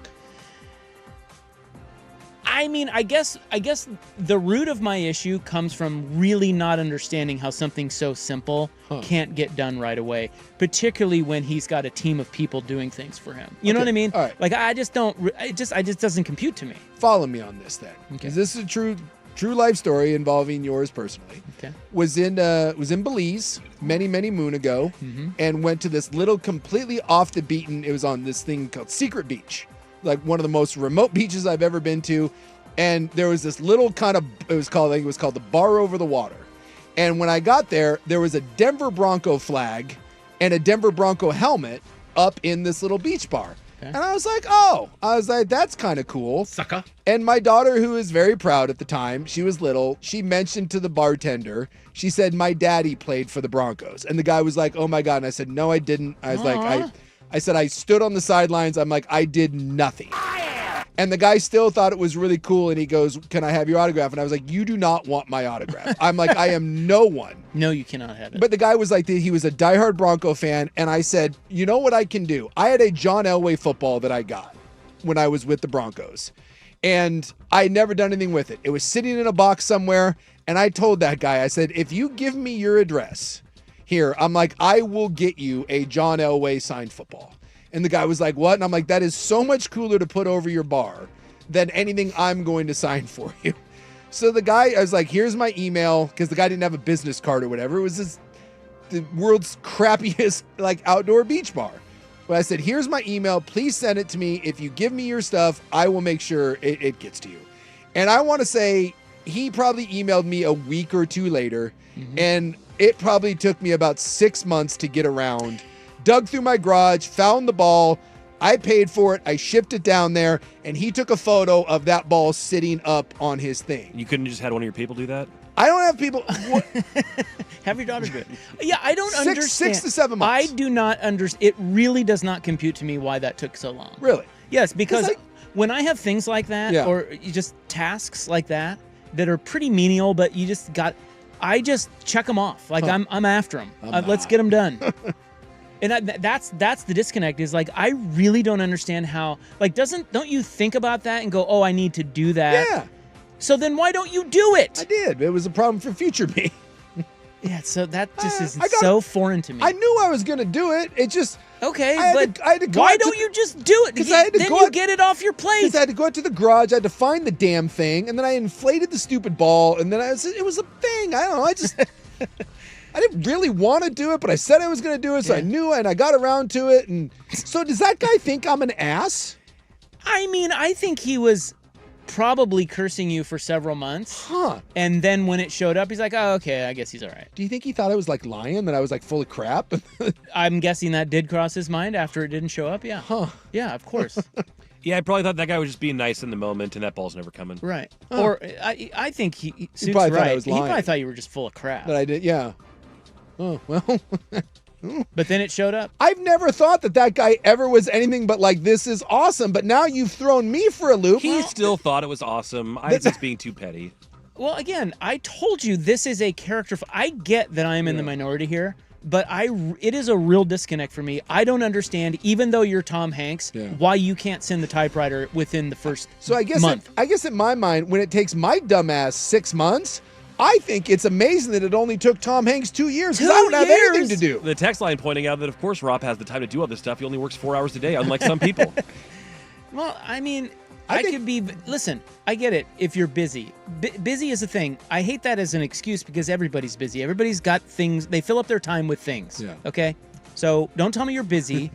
Too busy for something or another thing. You just have to prioritize it. Or don't say that you're going to do it. Ooh, right. Now, if this is a good question. If you knew for sure, would you rather know that he had one of his assistants do it right away, or that he did it personally himself much later? Well, he had to sign it. Right. So he did sign it. Yeah. I mean, I think it's weird that I guess I would think that it would make me think that Tom Hanks forgot about it, and then somehow, some way remembered 2 years later and was like, oh crap, I got to do this. And that doesn't make me feel very good. Better theory, maybe Hanks sent the typewriter via FedEx and it got lost for a couple of years on an island in the ocean. I get it. Castaway. Anyway, I don't know. It's just a thing I have. You gotta get stuff done, man. I am horrible about that. Maybe Tom Hanks and you are well, kindred spirits. Now, this is the first time, because this happened so many years ago. This is the first time ever I kind of feel bad. This whole time I thought I did something awesome, and now I'm like, wait, was I an ass for 6 months? You doing something late like that is better than doing something never like that. Well, if you're in Belize and you go out to San Pedro Island, go to Secret Beach, for whatever reason, there's a Broncos bar out in the middle of nowhere, and you can see a John Elway football, and hopefully there's a guy that's grateful that he has it. Or he's just cussing you up like you're the worst guy in the whole town. Like this D-bag. It's like this guy. 6 months. Probably not even real. Exactly. I think it's fake. And there is in the news for September 18, 2025. It's brought to you by the Advocates, injury attorneys at advocateslaw.com. College football is headed to a foreign land. Next on The Fan. Hey, it's Suk. And guys, let's talk about your hair. If you're losing it and you desire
Allen Sports Desk, a Sports Center update on the Fan Sports Network, 105.1 FM and 1080 AM. Brian Buckley with this Sports Center update brought to you by Grand Central Bowl Arcade and Sports Bar, your Ducks game day headquarters in Portland. First on the Fan, the Mariners winners today in Kansas City. They beat the Royals 2-0 to move back into a tie for first place with the Houston Astros in the AL West. Luis Castillo allowing just 3 hits over 6 innings of work. The M's getting RBI doubles from Jorge Polanco and J.P. Crawford.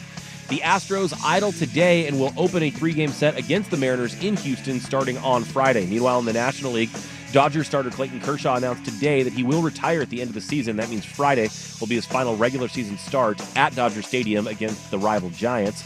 Giants starter Justin Verlander, meanwhile, says that he does want to come back and pitch again in 2026, and we'll see what options are available for him. Week 3 in the NFL kicks off in about 10 minutes with Miami visiting Buffalo. The Bills looking to stay undefeated while the Dolphins hunt their first win of the season. Buffalo is favored by 11. Kickoffs at 5:15 on Amazon Prime. More sports scores and stories in 30 minutes. Ryan Buckley, the George McCoy at Warren Allen Sports Desk. Curtain missing work. Insurance companies acting like jerks. Don't call your mom. Call George McCoy at warrenallen.com. the home of Primetime with Isaac and Sue. Weekdays 3 to 7. The Fan Sports Network, 105.1 FM and 1080 AM. It's rivalry week on The Fan. Dante Moore, plenty of time. Deep, got a man on the run. Touchdown. My goodness, what a throw. The Oregon Ducks. We spin to win. Some people say to have an excuse for why they don't. The Oregon State Beavers. We've allowed ourselves to create their success. Special teams, f***ing joke. They did nothing to harm us. This is a rivalry week edition of Primetime with Isaac and Souk. Brought to you by Roto-Rooter, the experts in plumbing, drains, and water cleanup on the Fan Sports Network. 105.1 FM, 1080 AM, and the Odyssey app. All right, welcome back. Hope you're having a nice little Thursday. It is your Sports Bros. I am Isaac. Some call me Asachi. In fact, many call me Asachi. Mm-hmm. And Big Sook's right over there. Dude. Look at him. And we've also got Ryan Buckley in the house. Rolling. What? Everyone is active today on our roster. The fan research staff, by the way, has confirmed. We were talking about the in the news the Rainier principal that got busted with the underage material. Correct. And someone said, dude, his dad was arrested for the same thing. Yeah. Found it? Technically, no. His dad was the music teacher like 20 plus years ago in Dayton, Oregon. Yeah. And he was arrested. He's a sex offender, but he did not have child porn. He had sex with a 17-year-old student. Oh, dear. So, okay. The family, yikes. They've got some issues. But to be fair to the father, he was not arrested like his son with child pornography. He's just, he's a pedophile. So you think the dad's like, if he's still with us, he's like, finally off the hook here. Well, the dad, so for that, he got kid's way worse. He got 60 days in prison. He got fired. He had to pay a fine, and then he had to register as a sex offender. But he only did 60 days for it. What would happen? Okay, if that girl were 18, what would nothing? Nothing would happen. He'd get fired. For sleeping with a student. He'd get fired for sleeping with a student. Yeah, okay. But he would not go. But we prison. view it completely differently. Yes. Yeah. Which is why I mean that's why he did 60 days in jail, and this son of a gun here is about to go to jail for a long, long time. Well, we had Dan Lanning on earlier today. He was very insightful, albeit under the weather. Crushing Dimetap. He was not sick. He's making a choice to not be sick. Was it Dimetap or Robitussin? No. He said Dimetap. He did say Dimetap. Is there a difference? I don't know. I've never had Dimetap. I don't know what that is. I've always thought of Dimetap as the kids grape flavored cough medicine, and Robitussin is the more medicine-y pink cough medicine. Now, I will tell you at BYU where it was hard to get real drugs. I knew many of people, not me, of course. I would never do such a thing. That did engage in Robo. Getting high off the tussin? Yeah. You drink a couple bottles of Robitussin, it'll have the desired effect. Maybe mix it with some... Gross is right. It was Provo, Utah. Awful. God. We couldn't get real drugs. I'd rather go steal beer than do that. Go to a real college. Well, again, you can get beer. That's not the point. God, you missed out, dude. That's unbelievable. Hey, we all make poor decisions when we're 17, 18 years old, right? I was a lie. All right, we got to get back on track, so we're going to take a break, and when we come back, we're going to talk about college football headed to London. How about that? I know. You excited for that? Not really, but it's in Ireland, so. Rock freaking chalk. Well, London's in England, actually. I know, but we already have college football in Ireland, so why isn't... Although this may entice you. Maybe. And also coming up, the man who retained the most players from his own roster in the Big Ten. He's a big man. How he did it is kind of interesting, and we will get to that this hour on The Fan. New ownership is coming to Rip City. The report this morning is that Tom Dundon, who is the owner of the Carolina Hurricanes, he's excited, he's buying the team, and he has no plans on moving them out of Portland. What changes are on the horizon? What I like about him is it sounds like he really wants to win, very competitive, and Yes. I love that. Yes. He's not in it for just the money part of it. No, He's he a wants to sports fan. He wants to win. Keep it on the Fan Sports Network for all your Trailblazers off-season news. 105.1 FM and 1080 AM. The Fan. Now, here's a quick look at Portland traffic. I-5 still packed in both directions between 84 and 405. You'll be solid northbound all the way out of Burlingame to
Well, they're underway.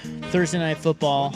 Tua Tagovailoa is 1 for 1. And it doesn't matter because Stephen Ross has given the dreaded vote of confidence that he is not firing Mike McDaniel. Who hangs around longer? Trent Bray, Mike McDaniel. Both got the vote of confidence this week. Yeah, Bray will be there longer, just because. Yeah, I think so too. Yeah, or I think Oregon State's just. I don't think they have any idea of what they're doing top to bottom. Well, and don't you think the NFL, you could fire a coach midseason and hope to salvage something, or even early in the season because you have an assistant that maybe the players like and you think it's going to be a better vibe. Yeah. Whereas in college, you don't gain anything by firing Bray. No. You don't. I mean, it's like you're not going to hire a coach midseason anyway. So no. Of course, you're not doing that in the NFL either. But you just think if he's not the guy, you better start thinking right now. And I get it's middle of the season, but at the end of the year, if they decide Bray's not the guy, one, don't wait till the end of the season. Either commit to him or start looking right now and start putting out feelers on who the next guy is going to be. You can't get caught with your pants down, which is what happened with the Jonathan Smith thing. Which I still blame on Oregon State for not realizing that Jonathan Smith was going to go and then desperately trying to hold on to something with Trent Bray. Well, did they miss out on somebody? Well, they never even did a search. It was the idea that Jonathan Smith left, and so there was this idea of, well, we don't want our roster to be gutted. It was gutted anyways. And so Bray was the one guy that was willing to stick around. And you're like, well, we're just going to try to hold on to the past. Again, Trent Bray, had he not been a former player, wouldn't have had that job. Stop hiring people because they're, quote, Michigan men. It's not the way to make hires. I wonder who else they could have had. Don't know. Don't know. Would have been nice to at least look around. Well, maybe they did and they just didn't like what they saw, or they just couldn't pay him enough. Because every AD has a list. Yes. They all say that. Yeah. Well, now the list is even harder because it used to be when you were like Oregon State, you could go, the idea was you could go pick from Mountain West or whatever. But now that you're at that level, I think you need to go down into what Washington State did. Go get the South Dakota State. Go get the North Dakota State. Go get one of those. Jim Tressel came from Youngstown State. Chip Kelly came from New Hampshire. Jason Eck could have been had, right? Go get those guys. And yes, they're not going to stick around for 10 years, but no one sticks around for 10 years anymore unless you're Ohio State. Even Oregon, for all of Oregon stuff, remember they went through like 3 coaches in 5 years? Welcome to the world of college football. Yeah, Helfrich, Taggart, Cristobal. I really think that they picked Trent Bray because there was an idea that they could salvage something, which was not salvageable, and that he was a Beaver and that he would stick around. And he was cheap. That's just not good reasons to hire someone. He's not a dynamic recruiter. He's not a really energetic guy. He doesn't have great relationship with the high school coaches around here. He's an old school bristly X's and O's type, which we just got done talking with Dan Lanning. That sort of coach is not, that's not the model to be followed right now in this new world of NIL. And so I just don't know what they're doing there. I want them to pull themselves out of this, and I just wonder if they have a sense of who they are top to bottom and are able to do it. So college football notes here. They are headed to London for a first ever game in England. Yeah. It seems. It's going to be Arizona State in Kansas. Rock chalk, baby. You going to get on a plane for that one? Next year. Would you go to that just for, fun trip, go for a week and see some Kansas football? No. Well, we talked about this, didn't we? We talked about this with the Iowa State-Kansas State game. Yeah, that if you wanted to go on an international vacation, you would probably just do that and leave the football out of it. Yeah, just because my team is playing doesn't make me want to go so far to see that, Like that's not a part. I've been to London too, and London's great, but I don't. London's fine. It's fine. Yeah, I don't need to go back to London. Yeah. Okay. But I think it would be cool to watch. Yeah. Rock chalk out there. What stadium are they playing? Well, they're going to play at Wembley. Wembley. Yeah, September 19th, 2026. I wonder if because that's a big stadium. The Irish, when they did the Ireland game, that was well attended. Because I know the NFL games are they pack them. I wonder if that thing fills that place up with Arizona State and Kansas, or if the London fans are like, who? Who's this? Did you know that Barry Sanders learned that he'd won the Heisman Trophy while he was in Japan as Oklahoma State was preparing to play Texas Tech? I did not. Did you know that? No. Why A were little they fun fact. Why were they in Japan playing Texas Tech? Well, they're going through, in this story that I'm reading, they're going through all the games that have been in other international countries. games, yeah. Yeah. They were playing over there. It seems like a strange thing. Because, like, no other country has college sports. We're the only country that does it this way. So I just wonder, like, if you were explaining to them, especially back then, hey, this is American football that you've never really seen, and it's college American football. I just wondered, like, what the I don't know. What the reception of that is. Guess we'll find out. Yes, we will. Rock Chalk will travel. Rock Chalk. They'll travel, baby. Kansas always travels, right? Would they travel more for a basketball event? We've got a lot of alumni around the country. Yeah. Look, no one stays there. Okay. No. They get out of there. I mean, Lawrence is great, but, you know. You spend your 4 to 5 years there and then... There's a lot of folks in Chicago. Yeah. There's a ton of folks out west, like L.A. And, you know. Yeah.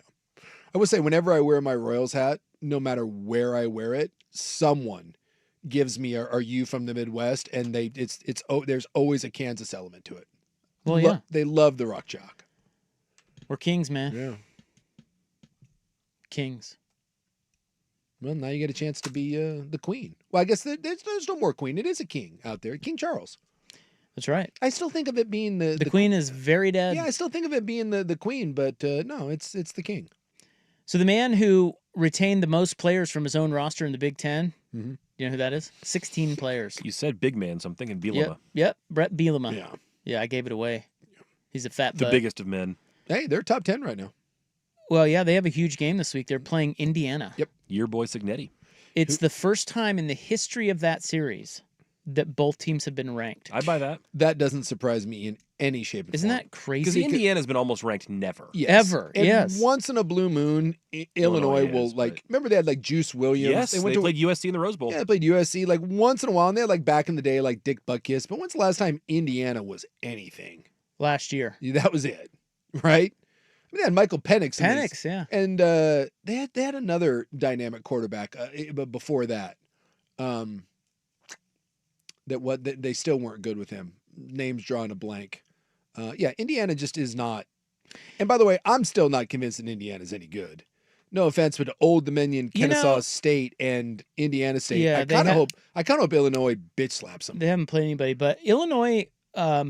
Yeah, that's actually a pretty interesting game. Yes. Even though it's Illinois and Indiana, you got two pretty good quarterbacks in that game. Yeah. Altmaier and Mendoza. And by the way, after that Indiana game, Illinois has USC. Yep. So this is a nice little stretch for Illinois to find out exactly what they're all about. So a good article on Bielema today talking about how he was able to retain 16 players, most in the Big Ten. He wins over their moms.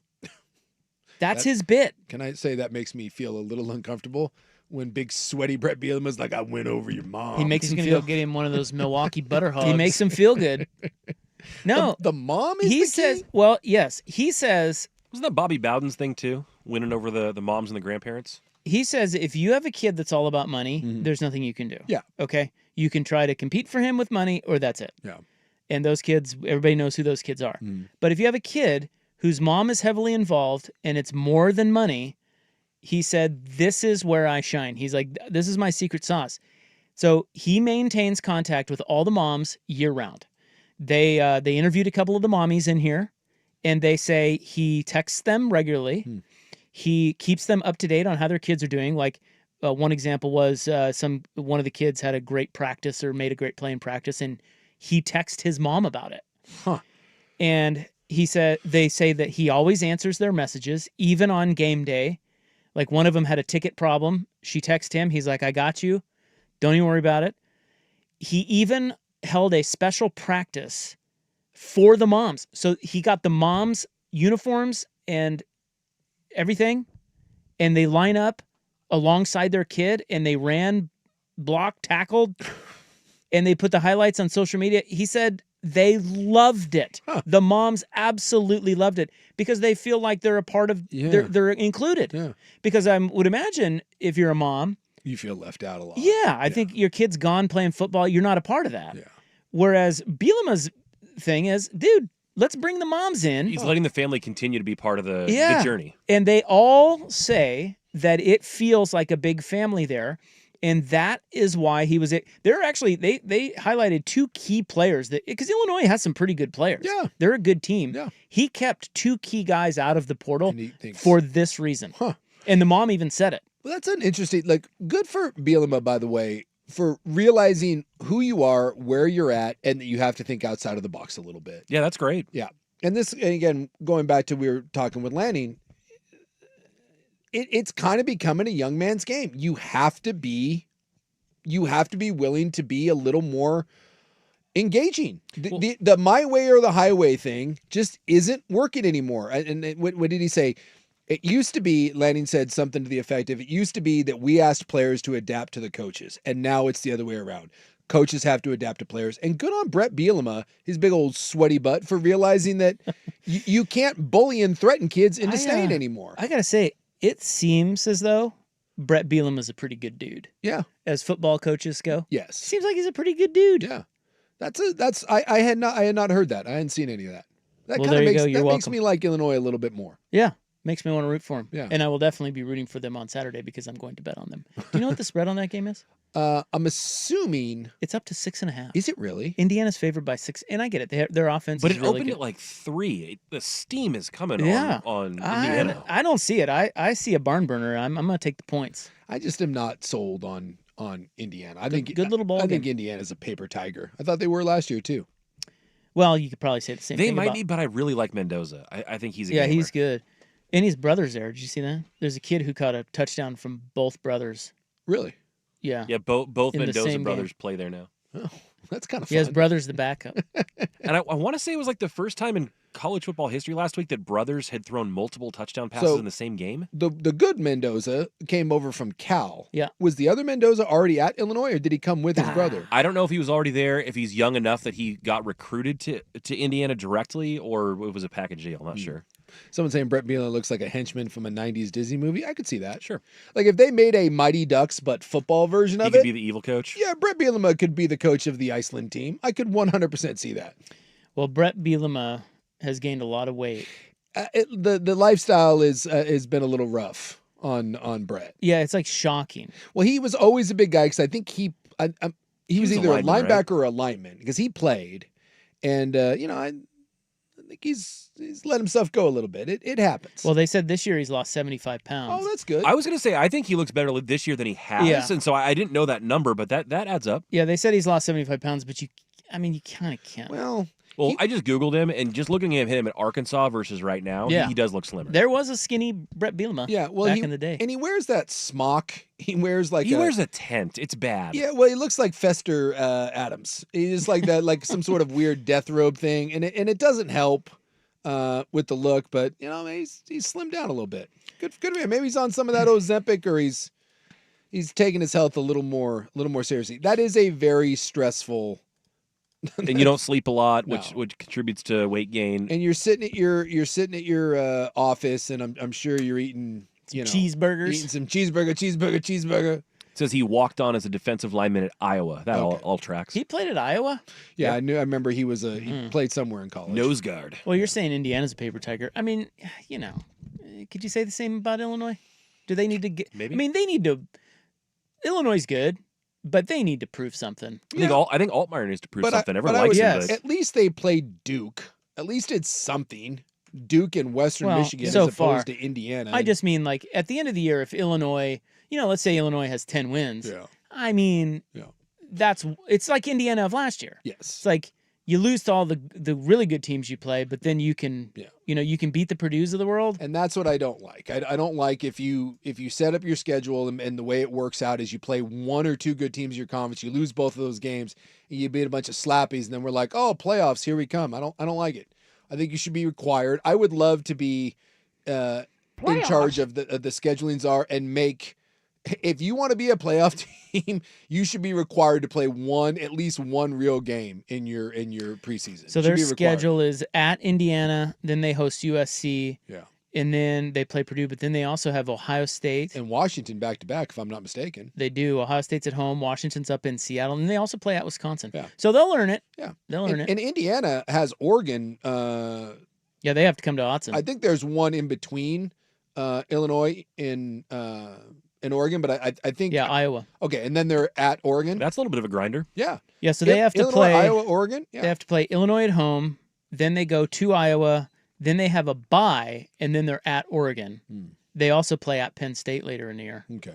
So Indiana and Illinois this year will earn their stripes. I just don't want if they beat Illinois and then they lose to Oregon and Penn State bad, but they run the rest of that slate and they hang their hat on Illinois, that's going to bother me if we let Indiana into the playoff again. Well, if they beat Illinois, there's a chance they're 5-0 coming into Oregon. I know. Well, what I've heard people talk about too is if you get let's say you get like a 10-2 Michigan or somebody else who had a tougher schedule, what do you do with an 11-1 Indiana versus a 10-2 other Big Ten team? I've said it a million times. If you're 10-2 and you played a real schedule, I'm with you. And I'm staring at 11-1 Indiana, and I have to make that call, I'm giving the bird to Indiana and be like, don't schedule 3. They should. Yeah, screw you. Don't bail on Virginia Tech because you should have whooped them too. I got no time for it. Okay, coming up next. Oh boy, cheating's cheating, or is it? Let's get to Buck with Sports Center. Now, from the George McCoy at Warren Allen Sports Desk, a Sports Center update on the Fan Sports Network, 105.1 FM and 1080 AM.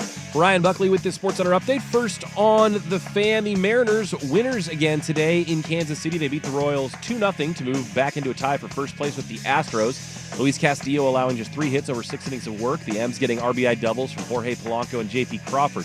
Houston idle today. They get ready to host the Mariners for a 3-game set this weekend starting on Friday. In the National League, the Dodgers starter Clayton Kershaw announced that he will retire at the end of the season. That means Friday will be his final regular season start at Dodger Stadium. Giants starter Justin Verlander, meanwhile, says he does want to come back for another year and pitch in 2026. Week 3 in the NFL kicking off tonight with Miami visiting Buffalo. Bills looking to stay undefeated. The Dolphins hunting their first win. Buffalo was favored by 11, but the Dolphins marched down the field on their first drive and capped it off with an Ollie Gordon touchdown. The Bills now have the ball about 4 minutes to play in the first quarter. 7-0 Dolphins the score. More sports scores and stories in 30 minutes. Ryan Buckley, the George McCoy at Warren Allen Sports Desk. Hurt and missing work, insurance companies acting like jerks. Don't call your mom. Call George McCoy at warrenallen.com. Sports Saturday with Joe Fisher and Rashad Taylor. Saturday mornings at 9 on the Fan Sports Network, 105.1 FM and 1080 AM. Hey, it's Rob for Window Nation. Now, when we make big purchases for our home, there's a couple things we want to do. One, we want to minimize the damage to our wallet. And at Window Nation right now, you're going to save 50%. They're giving you 50% off all window styles. Can't get much better than that. And also, if you don't have all the cash to plunk down up front right now, 0 down, 0 payments, 0 interest for 2 years. The other thing we want to make sure the product is good for its life. It's a big investment. And at Window Nation, they offer the best lifetime warranty on every single window they put into your home so you can relax knowing that your house is protected far into the future. 100% lifetime warranty on all the windows. So if you buy a house full of windows right now, they're going to throw in a pair of Portland Thorns home game tickets or even a VIP experience that you could win, all at Window Nation. So cooler weather's on the way. If your windows are drafty or leaky, it's the time to act. You get the lifetime warranty on all the windows, but you also get 50% off any style that you buy. So hurry, the sale ends September 30th. Don't miss out. It is their most popular deal. There are 2 ways to get on their schedule for a fast, free, in-home estimate. It is windownation.com, windownation.com, or 866-90-NATION. That's 866-90-NATION. Oregon license number OR 249065. Tired of hearing scary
A programming note worth repeating. Dan Lanning next week will be on Friday, not Thursday. Yeah. Because we don't have a show on Thursday. Big Because no-show Thursday. Dusty decided we worked too hard. Yeah. So he's giving us a day off. Need a little break. Test out that 4-day work week. We have the Seahawks game on, I think, right? You are correct. Who they playing? Anybody know? Let's find out. Who do they have? They have I don't know the that Cardinals, divisional battle. A good one, maybe. Okay. In Arizona. I saw that the that Cards division's shaping up to be kind of fun. Could be a banger. The Cards lost both of their starting corners last week. Yeah, not great. Did you see that? Not great, Bob. All right, well, we're going to wrap up the hour with I have 4 sports oddities. Okay. Over here for you. Okay? Let's see if we can get to them all, Jace. We won't, but let's do it anyways. I doubt we will. First, 2 instances of cheating. Okay. Very different from one another. Sports cheating, not like infidelity cheating, or are we Rick Pitino and crossing lines? Technically sports. Okay. Are you familiar with the World Stone Skimming Championships? Can't say that I am, but You a big rock skipper? Well, who isn't? On the water? Tell me that skipping a rock doesn't instantly make you feel better. Skipping rocks is great, and I think we can all remember the first time we learned that you could do that. Oh, yeah. Maybe your dad showed you or something. And the first time you do it successfully. Yeah. Like I try to do it with my kids at this like creek that we go to, and it's just them chucking rocks in the water. One of these days it'll skip and it'll be a big deal. Yeah, it's a huge deal. You get You're like wait, they can you get do like that? a 6 or 7 skipper. Oh my God, that's Feels great. Yeah, it's heroin straight to the veins. It's one of those things that you learn as a kid and you go, well, what else don't I know? Yeah. Because this is mind-blowing. Exactly. Well, we have a cheating scandal at the World Stone Skimming Championships. So disappointing. If we can't trust the good folks of stone skipping, what are the troops even fighting for? Bring the troops home. Yeah. 2,200 people, 27 countries, tiny island of Easdale, west coast of Scotland. Okay. Rules state that stones must come from naturally occurring island slate. However, some have been found to have been ground into suspiciously circular shapes. You sons of bitches. To help them bounce on the water. Don't like this at all.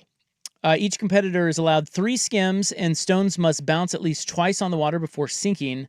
Entrants choose their own stones, and judges use a measuring device, the Ring of Truth, to ensure they are no bigger than 3 inches in diameter. Speaking of which, isn't kind of one of the beauties of skipping rocks is finding the perfect flat stone? Yeah, hunting it out Exactly. and get one that you know is going to do. Well, in this instance, they have big buckets, and they're all perfect. Like, they look perfect anyway. So you don't bring your own? Or Well, I think they do, and that's the problem, is they're looking at these going, some doctoring was going on, although it might be much like the Tour de France when Lance Armstrong was Everyone's winning. doing this? If he was doped, but so was everyone else. Well, it is true. Like, if I was really, I'm going to be honest, if I was in a stone skipping championship and I had to bring my own rocks, You're not working on those rocks a little bit? I can see where it's like doctoring up a football, right? Like a kicking ball. Yeah. Maybe you smooth it out a pitcher with a baseball. Yeah, Tom Brady and the old PSI. You work it in a little bit. Maybe you put some of the spider tack on your hand to get you better grip on the rock.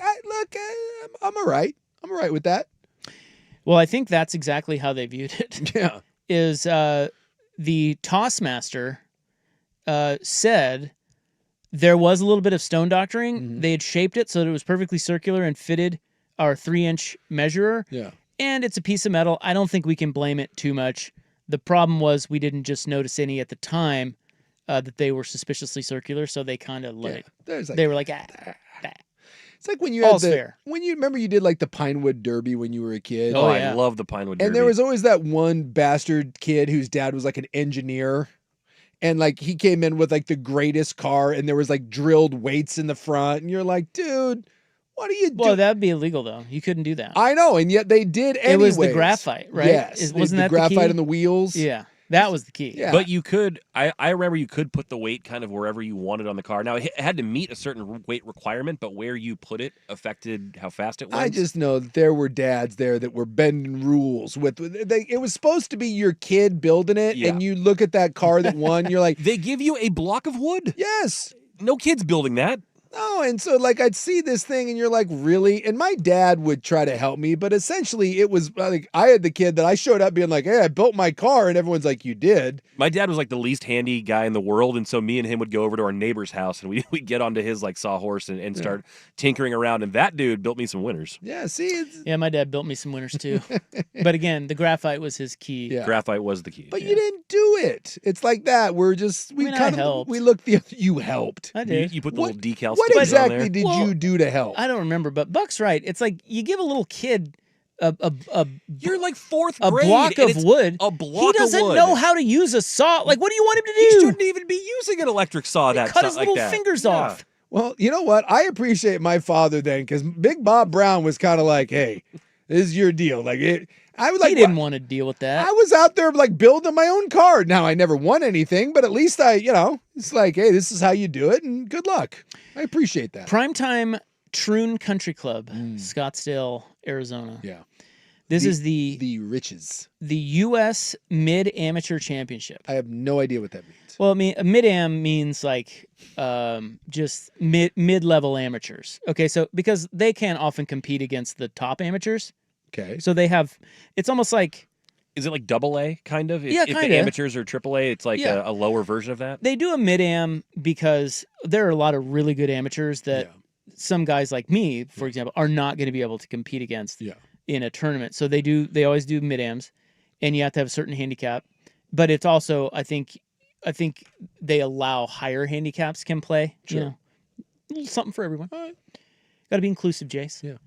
And this was in Scottsdale, and a player was on the 20th hole against so it's match play. Mm-hmm. So they're going toe-to-toe, and they're on the 20th hole tied, and this guy lost his match without even hitting a shot on the final hole. How'd that happen? Because his caddy got a cart ride to the tee box. Oh. He got disqualified. Really? Yes, that's apparently in the rules of golf. Well, how far was hole 19 from 20? Now, I get if you had to go from 18 back to 1, maybe there's a great distance. But And it wasn't even him. It wasn't even the golfer. It affects his swing not at all. How far can 19 to 20 be? Yeah, I don't think it's that far. Well, because they not probably 19, it's 1 to 2. Yeah, they may go to different holes. I don't know. There you go. Maybe because in the playoffs sometimes you can play like hole 3 and then hole 8. And the caddy got and so that's illegal? Yeah, that's illegal. They said his caddy, after walking off the 19th green, accepted a lift from a shuttle driver to the next tee box. It was offered by someone helping with course transportation, and the caddy assumed it was fine. After the match, the guy said, look, that match was this is the player. The match was incredible. I've played a lot of match play, and I've never experienced anything like that. Not sure I'll ever experience anything like that again. Huh. Too bad it had to end that way. I don't know if I could do this, but if I was competing with that guy, I would not take the win. Or not accept the penalty? Like if we were playing match play and we were 2 holes into overtime and in a playoff, and I found out your caddy had taken a ride and they're like, hey, this is over. Sook, you won. I'd be like, no, dude, we're going to play. We're playing the hole. I'm not taking that weak ass victory. This also highlights how many dumb rules there are in the golf world. Golf sometimes can't get out of its own way with how stupid it is. Clean some of that up. Yeah, that's ridiculous. Okay, up next, is there such thing as a 58-year-old freshman? Sports oddities continue on The Fan. It's time for a Ducks Report, the inside story on Ducks athletics. Brought to you by Mods PDX. The future of building is here. We now have the full Oregon men's basketball schedule for the upcoming season. They'll open it in non-con play against Hawaii at Matthew Knight Arena. First Big Ten play of the season, first weekend of December. They will be at UCLA on December 6th, which is also the same day as the Big Ten championship game in football, should the Ducks make it there. UCLA any good? Mick Cronin's still there? Yeah, Cronin's probably good. all right. He's good. I would hope. Okay. Got to be better than football. Oh, yeah. It can't be any worse. They also take on Gonzaga at Moda Center. Right. Yeah, that's fun. Big game. Yeah. Mods PDX, the future of building is here. Dirt and spray. Dirt and spray. I'm Dirt. These are the games that everybody confidently says.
on the Fan Sports Network.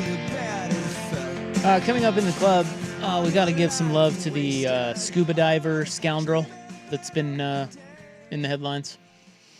I don't know if I know the scuba diver scoundrel. I don't either. Well, you're about to find out. You rascal. Love a good rapscallion.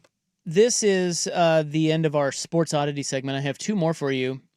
I asked, is there such a thing as a 58-year-old freshman? The answer is yes. Yeah, there's a Disney movie coming out about this. Really? Yeah. Who's the guy that was the commish? Is it Michael Chiklis?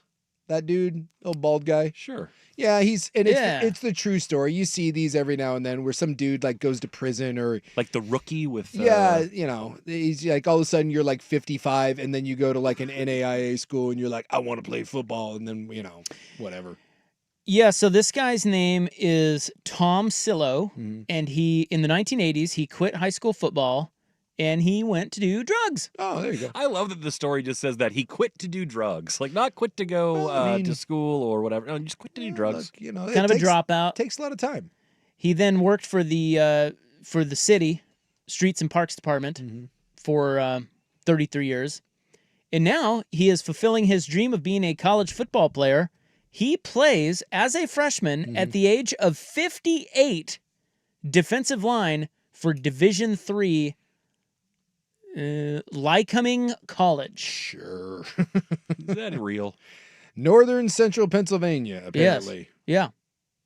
Yeah. How about that? I guess. Cool or pathetic? Well, I think I don't know. I mean, that's kind of pathetic. To me, I think it's pathetic. He's almost 60.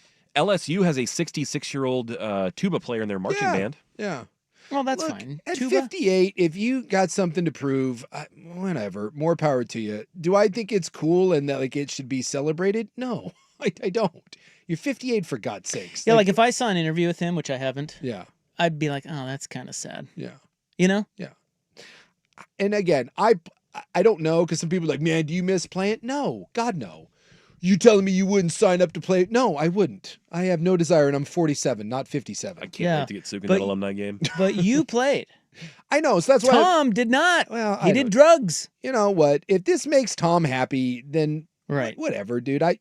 If that's what you need to feel happy and I don't know, deadlift and wear your Raiders tank top here that I see, good luck to you. I just don't ask me to celebrate it. But it also proves my theory.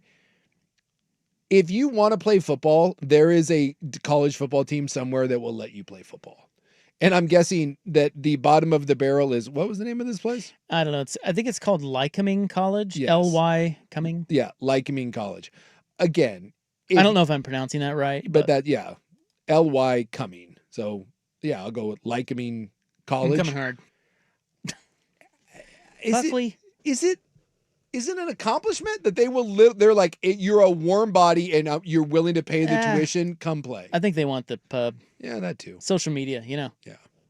Again, look it up. There's a Disney movie being made and they're trying to make it some heroic thing. And I'm like, yeah, it's I want to say this happened 15 years ago or so but at South Carolina, I think there was like a 40-year-old trying to play DB there. Yes, remember that? That's right. We talked about that. Whatever happened to him? I don't know. No idea.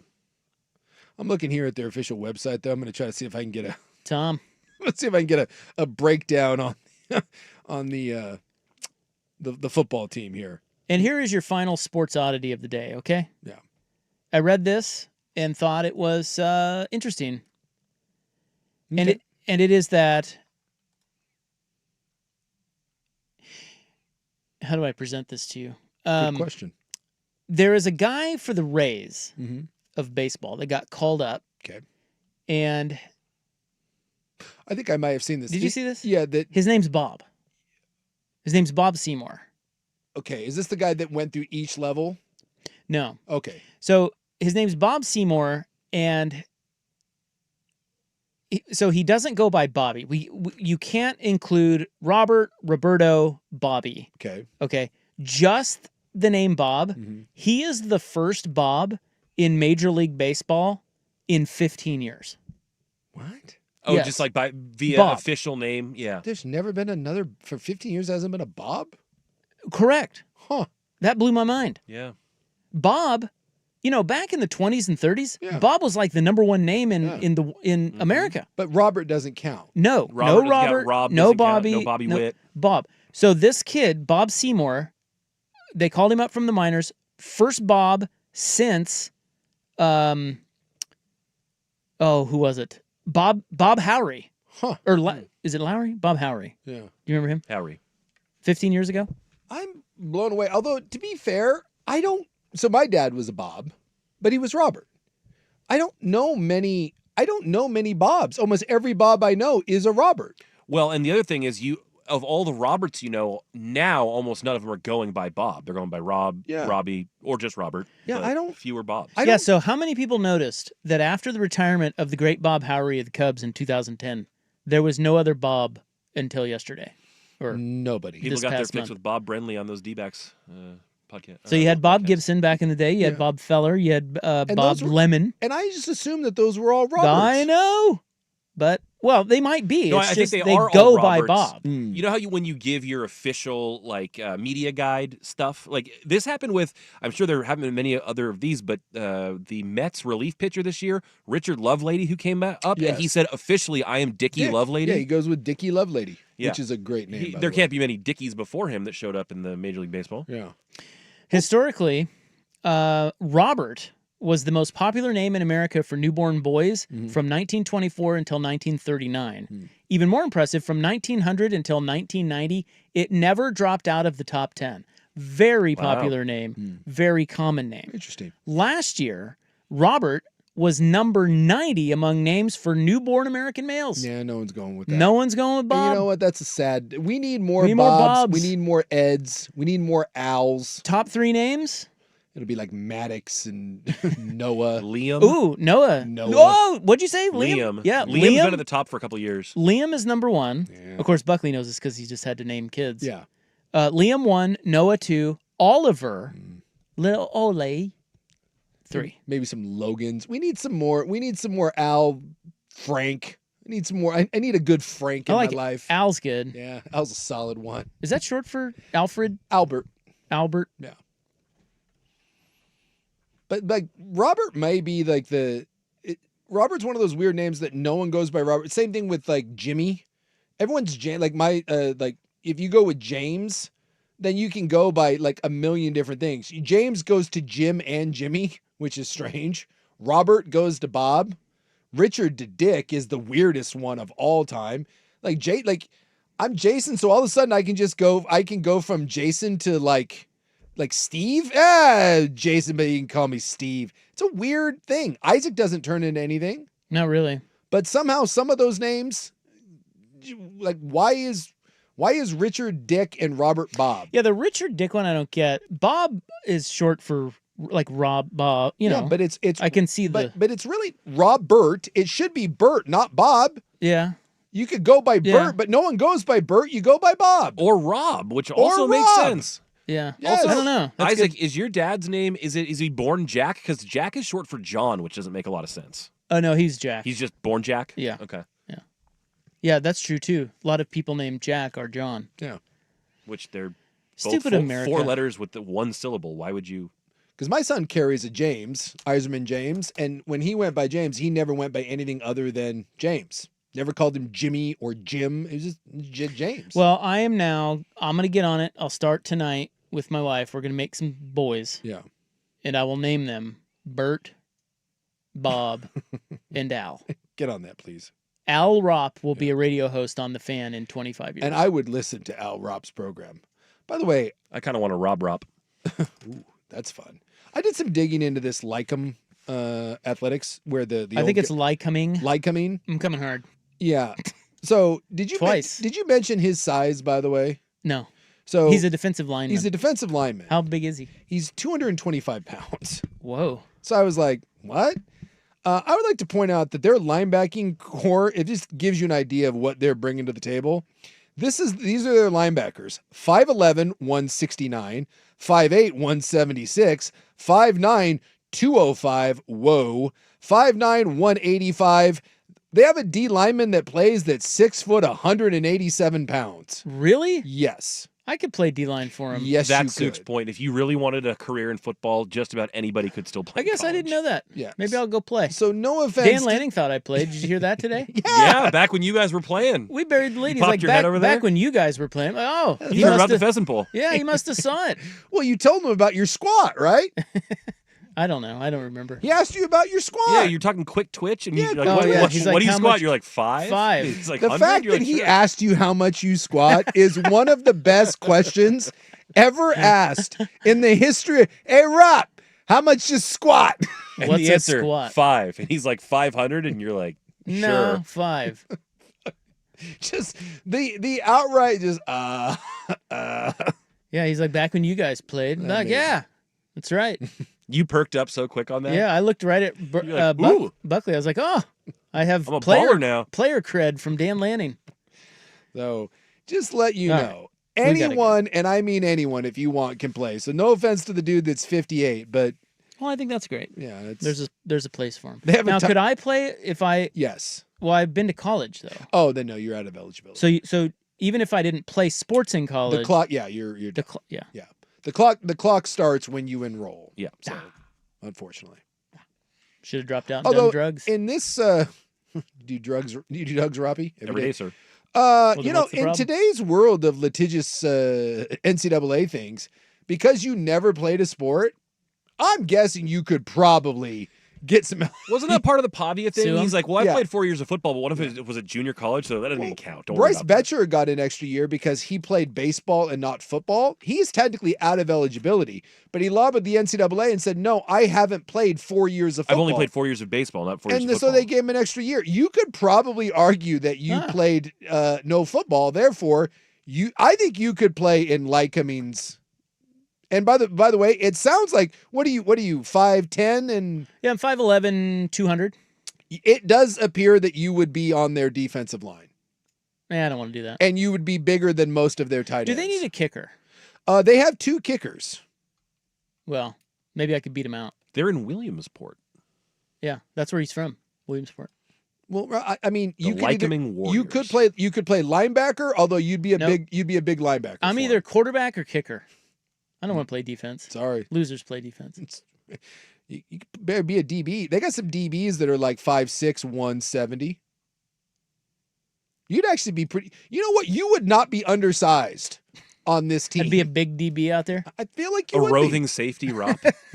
I'm like Troy Polamalu, put on fake hair. Dude, That'd be awesome. What would it take for us to call like an NAI school around here and get you to play like in their spring game? Get Cooley to make a call to Lewis and Dude, Clark. no, Get him out please. there. You would have to pay me a lot of money. What? You wouldn't No. go for a spring game. Start No. the GoFundMe NIL for Isaac Robb. Really? No. Throw you some pads on? Dude, A I would handful- get hurt. One I don't want to get hurt. No one's gonna My hurt. body- It's a spring game. No, I know. I'm just saying, I'd pull a muscle. It'd be a non-contact injury. I'd probably blow out my Achilles. Oh, dear. This is why I stick to golf. Okay? Not playing football. Those days are over. Someone said it sounds like a bunch of Ryan Cooley's out there for Lewis and Clark. Boy, Cooley catching strays. Unbelievable. He was probably a great linebacker at Lewis and Clark. The little general. All right. Well, we got a promise. It's not a full recommend yet, but we've got a promising new show. Okay. And Wait, is it Tulsa King? no, although I did see the ads for that, and you were right about Sylvester Stallone's face. Oh, hold on. God dang it. Football Talk on the Fan is presented by Paramount Plus. Sylvester Stallone is back in the original hit series Tulsa King. This season, Dwight faces his most dangerous adversaries yet, forcing him to fight for everything he's built and to protect his empire. Stream the new season of Tulsa King on Sunday, September 21st, exclusively on Paramount Plus. And that is how you organically prosper. Boom. There. Okay, so what was I saying? You were talking about his face. Oh, his face is... He looks... He can't move. I mean, what even is happening there? It's pulled tight. I saw the ads for it. No, there's another show that I want to talk about, see if you guys have started it up yet. And we will discuss and give the props. The prompts to the scuba diver scoundrel coming up next. Club 1080 on the Fan. Get 5 quarts of Syntec Full Synthetic at a MicroGuard Select.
Freak flag fly.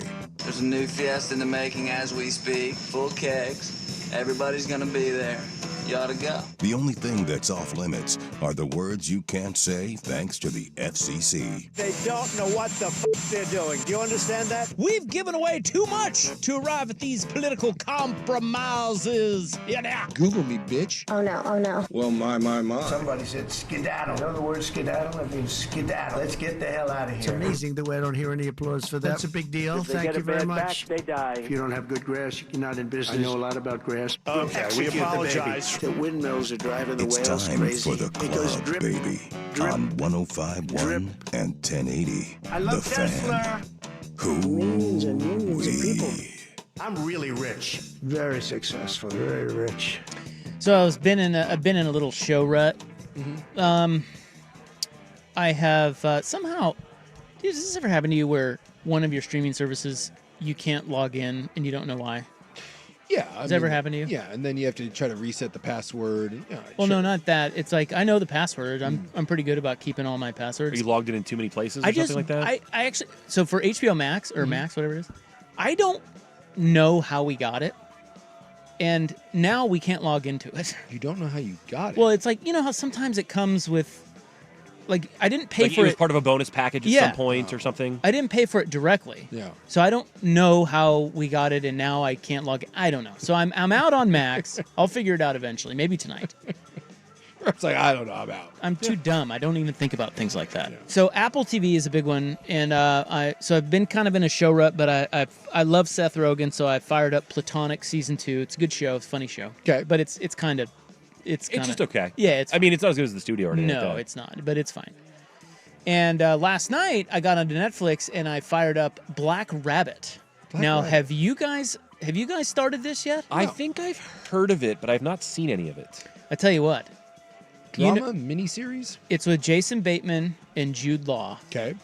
And How new is it? They very new. Okay. They are brothers who open a bar in New York City, and it becomes like the hot spot of the city. Okay. But Bateman's kind of he's a mess, and it's a whole thing. Now, you know how I take my recommendations seriously. Yes. I cannot fully recommend it yet because I'm not. It doesn't have great reviews. Only 74% Rotten Tomatoes, 6.9 on IMDb. I'm not far enough into it yet. Mm-hmm. I'm only on the second episode or the third episode, maybe. Very promising. Very promising so far. Interesting. Because I love me some Jason Bateman. Yeah, he's good. I got no issue with and it's a long hair, bearded Jason Bateman. I am not even. Whoa! I don't know. I can't even imagine what that looks like. He always looks exactly the same. Well, it looks like him in disguise.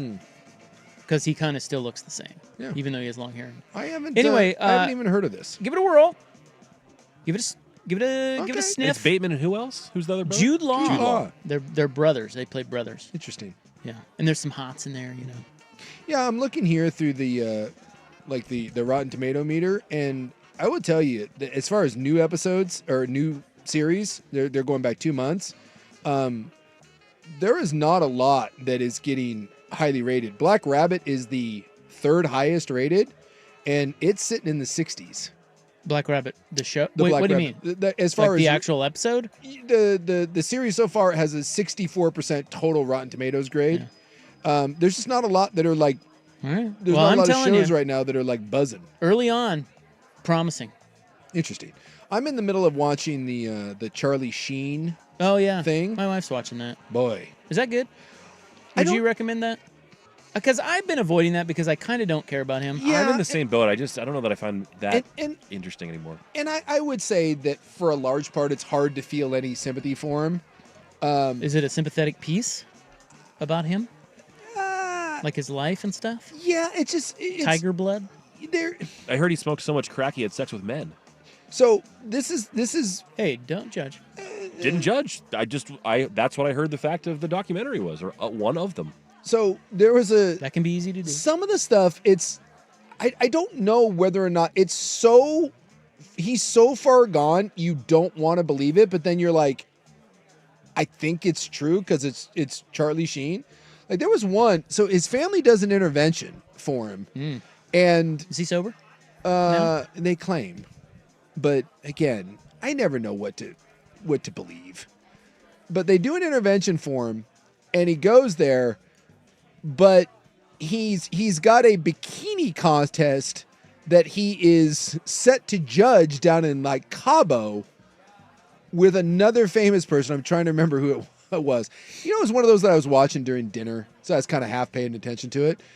But he's got a bikini contest that he has to be at to judge down in Cabo. So he tells the intervention lady, I'm going to leave to go down to Cabo and do all the drugs, and I will come back, and then I will go to rehab. And he tells her that if I don't come back, I will, within like 24 hours, I will give you $1 million. And so the lady's like, okay. And so he comes back with like 10 minutes to spare after going down and having this insane. Oh, it was with, I think it was with Rob Lowe. And so he goes down and like they do all this, they do all these like, you know, hookers and drugs and all this stuff, and then he like comes back and boring. And I want to be like, really, like the I don't think that's the way interventions work. Like it's so over the top and so crazy that I very can't, Hollywood. I can't tell. But certainly if even half of the stuff is true, that is the most bat-esque crazy human being to ever walk on the earth. And how he's still alive, I have no idea. Really? Yeah. So I can't, I don't get a sense that you're recommending this I documentary. Wouldn't. No. Okay. Like Sheen claims that he knew Matthew Perry wasn't sober. Yes. Before he died. Yeah. Which, wow, what a claim, Charlie. We all saw him. Yeah. He was a mess. So, yeah, it's just I find him unlikable, and I don't like him, and I don't care about him. Yes. I don't think he's never moved me in any way whatsoever, other than the Tiger Blood stuff, which was kind of cool. Yeah, despite the entire train wreck that he's had, he's remained like really arrogant about himself and who he is and what he's done. And you're like, okay, I guess that's all fine for you, but he just kind of seems like a jerk. I found his dad way more interesting. Yeah. Yeah. And maybe even his brother. And there was some stuff in there like, and again, maybe I should have been paying more attention, but it never really wrote me in. But like, you know, the dad was Estevez, and he changed it to Sheen, and he wanted. When Emilio got into it, he goes, no, I need you to be Estevez because I need that name to live on. And Sheen, Charlie Sheen, kept Sheen because he goes, well, Dad, I don't want the Sheen name to die when you're gone too. So that's why he chose to stay Sheen, and Emilio went Estevez. So there's little stuff like that that's kind of interesting. But I found like some of the salacious details, I didn't find him that juicy. I just found him kind of sad.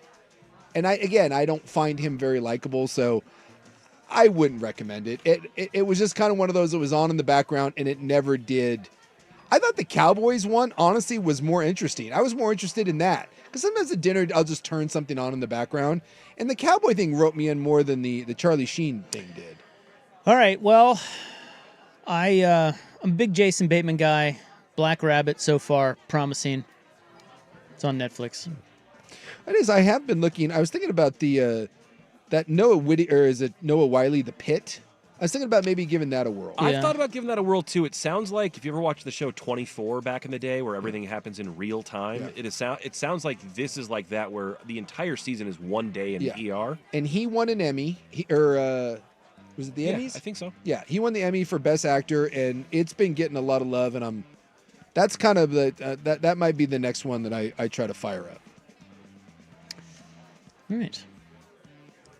But maybe I'll give Black Rabbit a whirl. You know what I think it is about Black Rabbit? You love Jason Bateman. Besides Jason Bateman, is it's the same reason I loved The Bear. Mm-hmm. It's about the bar industry. Yeah. And I just love that because I worked in the bar industry. Sure. And I don't know. I'm officially out on The Bear, by the way. Oh, me too. Dude, that show. Yeah. There's a new season. I've refused to fire it up. I'm halfway through the new season. I do think it's better than the previous season, but it's not as good as the first season. Well, I'll tell you what. Because I'm through is it the third season now? How many seasons of The Bear? I think 3. this is 4. Is this 4? Whatever. I don't know. So the new season came out a while ago because I finished it a while ago. Yeah. And I'll tell you what, it was a mother bear. That was a bear's ass to get through the whole thing. And I'm done. When it comes back, and I'm 4 seasons. Yeah. So then- 4 is out now. Yeah. Yes. 5th expected next year. I will not be watching season 5. I found season 4 to be. Oh, so you've watched all 4? I've watched all 4. I haven't watched 4. I'm halfway through 4. I thought they steadily declined. I thought 2 wasn't as good as 1, and 3 wasn't as good as 2. But I think that 4 is back to being a little bit better. I'm convinced that the hardest thing, it doesn't get better. It gets worse, in my opinion, as the season goes on. I think the hardest thing in Hollywood is to write good second seasons. I don't know, it's kind of cheesy, but my daughter was watching it, and then my gal was. And so I watched the first season of Wednesday, the Addams Family one, and it was really good. Jenna Ortega did a really nice job of playing Wednesday, and it was kind of a fun, campy throwback, and I really enjoyed it. And so second season came out like a month or 2 ago. Tried watching that, got through about 3 episodes, and was like, this is absolute horse crap. Turned it off, and I'm done. It just... When you have success trying to follow it up, it's just, I'm not going to say it's impossible, but that is the hardest thing in Hollywood, is to write a good second or third season of a series. It's just, there's something about it. They don't know where to go. And I'm guessing that when something becomes a big hit like Wednesday or some show like that, you're probably in a giant rush. You probably took 4 years to write one season, and then they're like, dude, this is a massive hit. You have 6 months, get season 2 done now. Oh, and the bag is sitting there waiting for you. They're like, we don't care if it's crap. The people love this. We're putting it out. You need to give us something. And you're like, well, for that money, I will. All right, we must go. Scuba diver talk next on The Fan. Oregon Ducks football is on The Fan.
swam away, right? Yes. Yeah. This is the best part.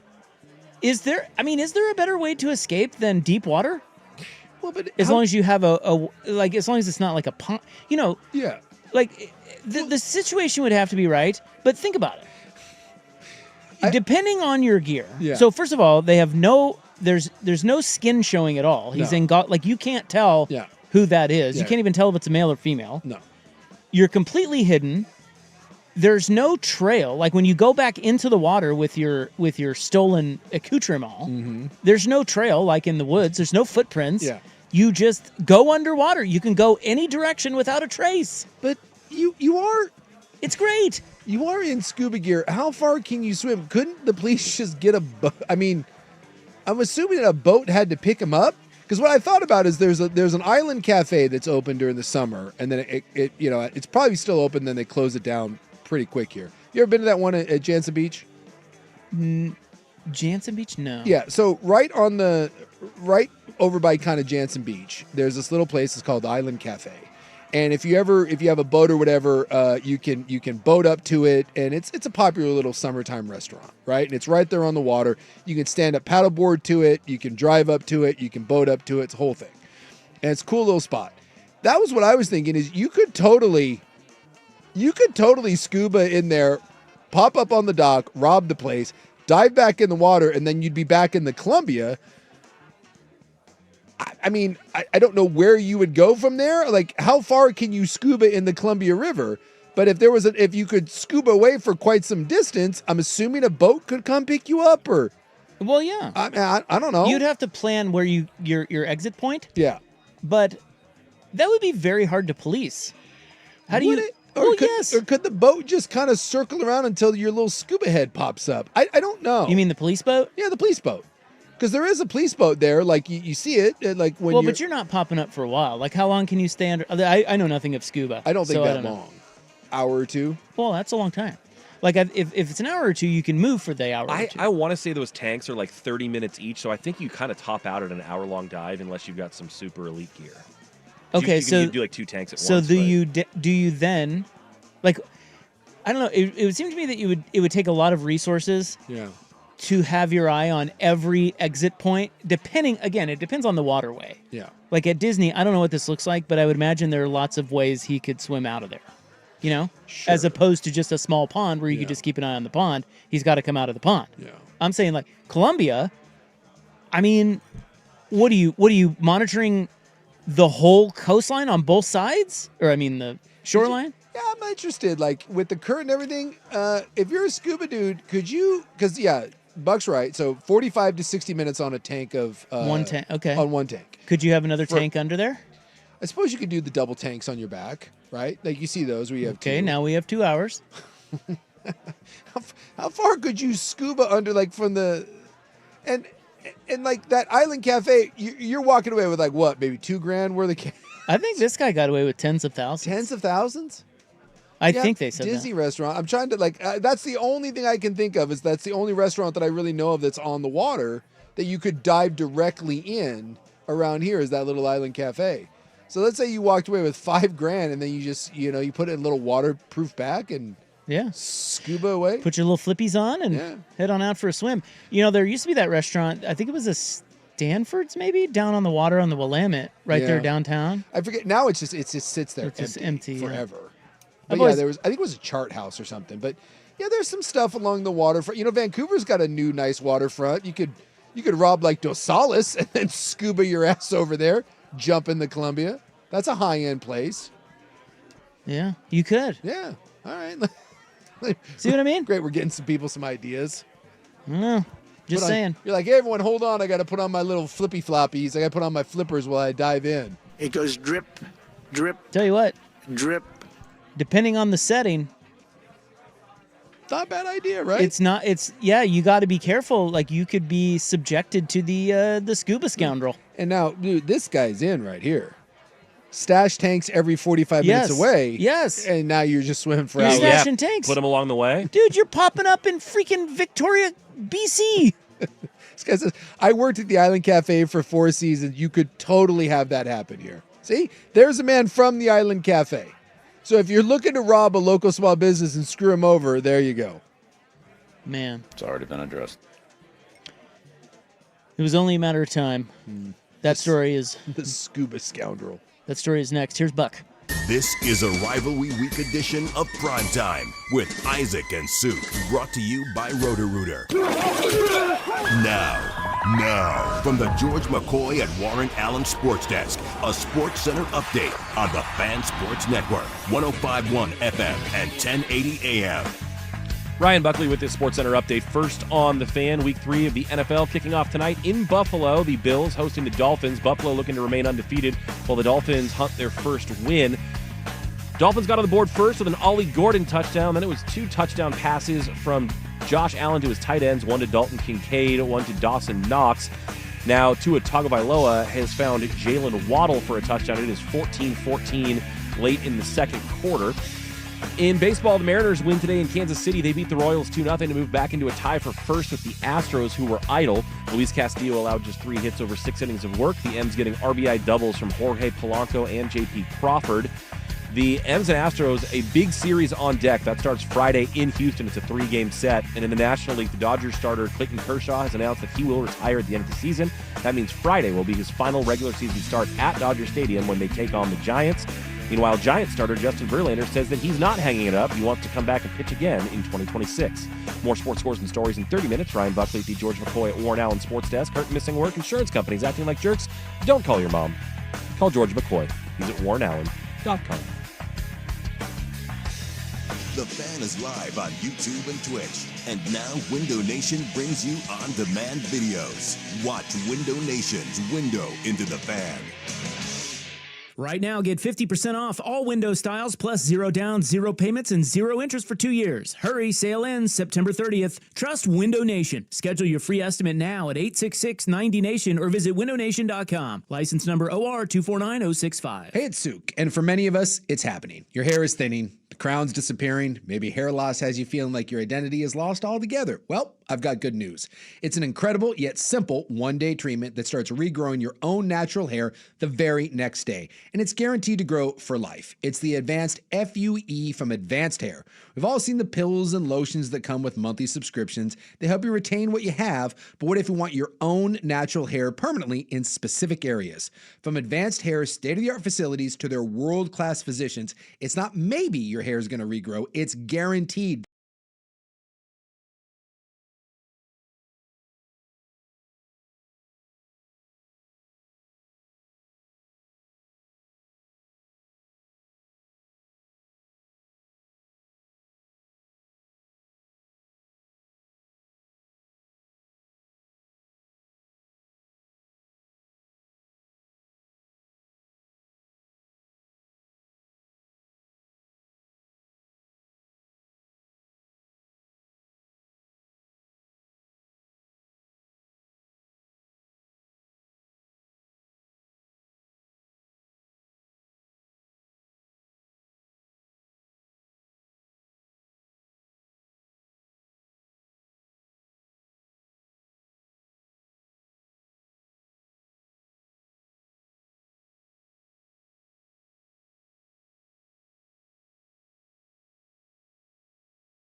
Is this bad of me to think that Bucks if you don't care about getting large quantities of money, I think robbing places seems like the easiest thing in the history of mankind.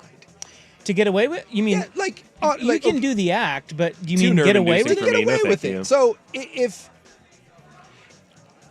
I wear generic crap, right? Let's say I put on one of those hazmat suits, right, with my little booties on, and I got gloves, so I'm not leaving anything behind. Give me any business, any random business, and I just walk in and stick a gun in someone's face and be like, "Give me the register." In 45 seconds, I'm out the door.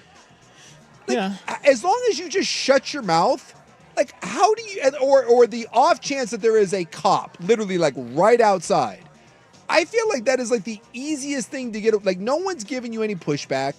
No one at the Island Cafe or the local Skippers or the Petco is going to give you any sort of trouble. You're walking away with anywhere from a couple $100 to a couple $1,000.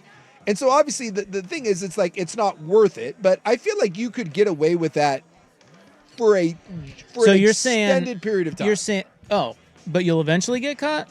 Maybe, I guess if you do anything long enough, but I feel like if you were smart, you could literally rob hundreds of places.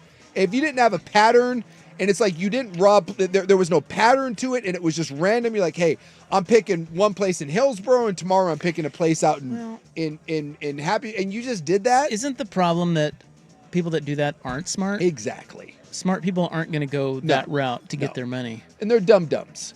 Like there was one recently, two ladies robbed, I think it was a TJ Maxx. They robbed like $3,000 worth of merchandise from a TJ Maxx. I think this was in Atlanta, and I would say this was like maybe a week or two I saw this. And so they run out of the TJ Maxx, get in their car, and they fire it off with a couple grand worth of stuff. And in the car, by the way, it turns out they had several other thousands of dollars worth of merchandise. So they just run in there, grab stuff, and run out? Yeah, I guess they went around in two big shopping carts and loaded up their carts, and then instead of paying, they just ran out the door. Yeah, that's right? pretty common these days, sounds right? like. Yeah, so they loaded up in their car, and again, they had a couple other stores worth of stuff in their car. So TJ Maxx calls the police and gives them a description of the two ladies, gives a description of the car. They were arrested about 12 minutes later. Would you care to guess where they were arrested at? In the TJ Maxx parking lot? Across the street from a TJ Maxx parking lot, there was a Wendy's. They were in Wendy's. In the drive-thru at Wendy's. They fled TJ Maxx. Got to get some food for the long drive. And across the street, it was a strip mall. I saw the photos, like it's across the street. So they left the TJ Maxx parking lot, by the way, peeled out. And then literally across the street, there was a Wendy's, and they stopped off at the drive-thru. So when the cops showed up, they were like, hey, here's the description of the car or whatever. And the cop goes, we took down the report real quick. And one of the cops turned and was like, I think that's the car. I guess it was like an older beat-up car. And the cop was like, no. And so they got in the squad car, drove across, and they were arrested while waiting for their spicy nuggets at the Wendy's drive-thru. How do you know that's what they ordered? Well, I just was assuming you're at Wendy's. You don't know that. But how dumb do you have to be? Pretty dumb. Like, you couldn't stop at a Wendy's down the road? Like, how many? Like, you're like, no, man, I need those nuggets and I need them now.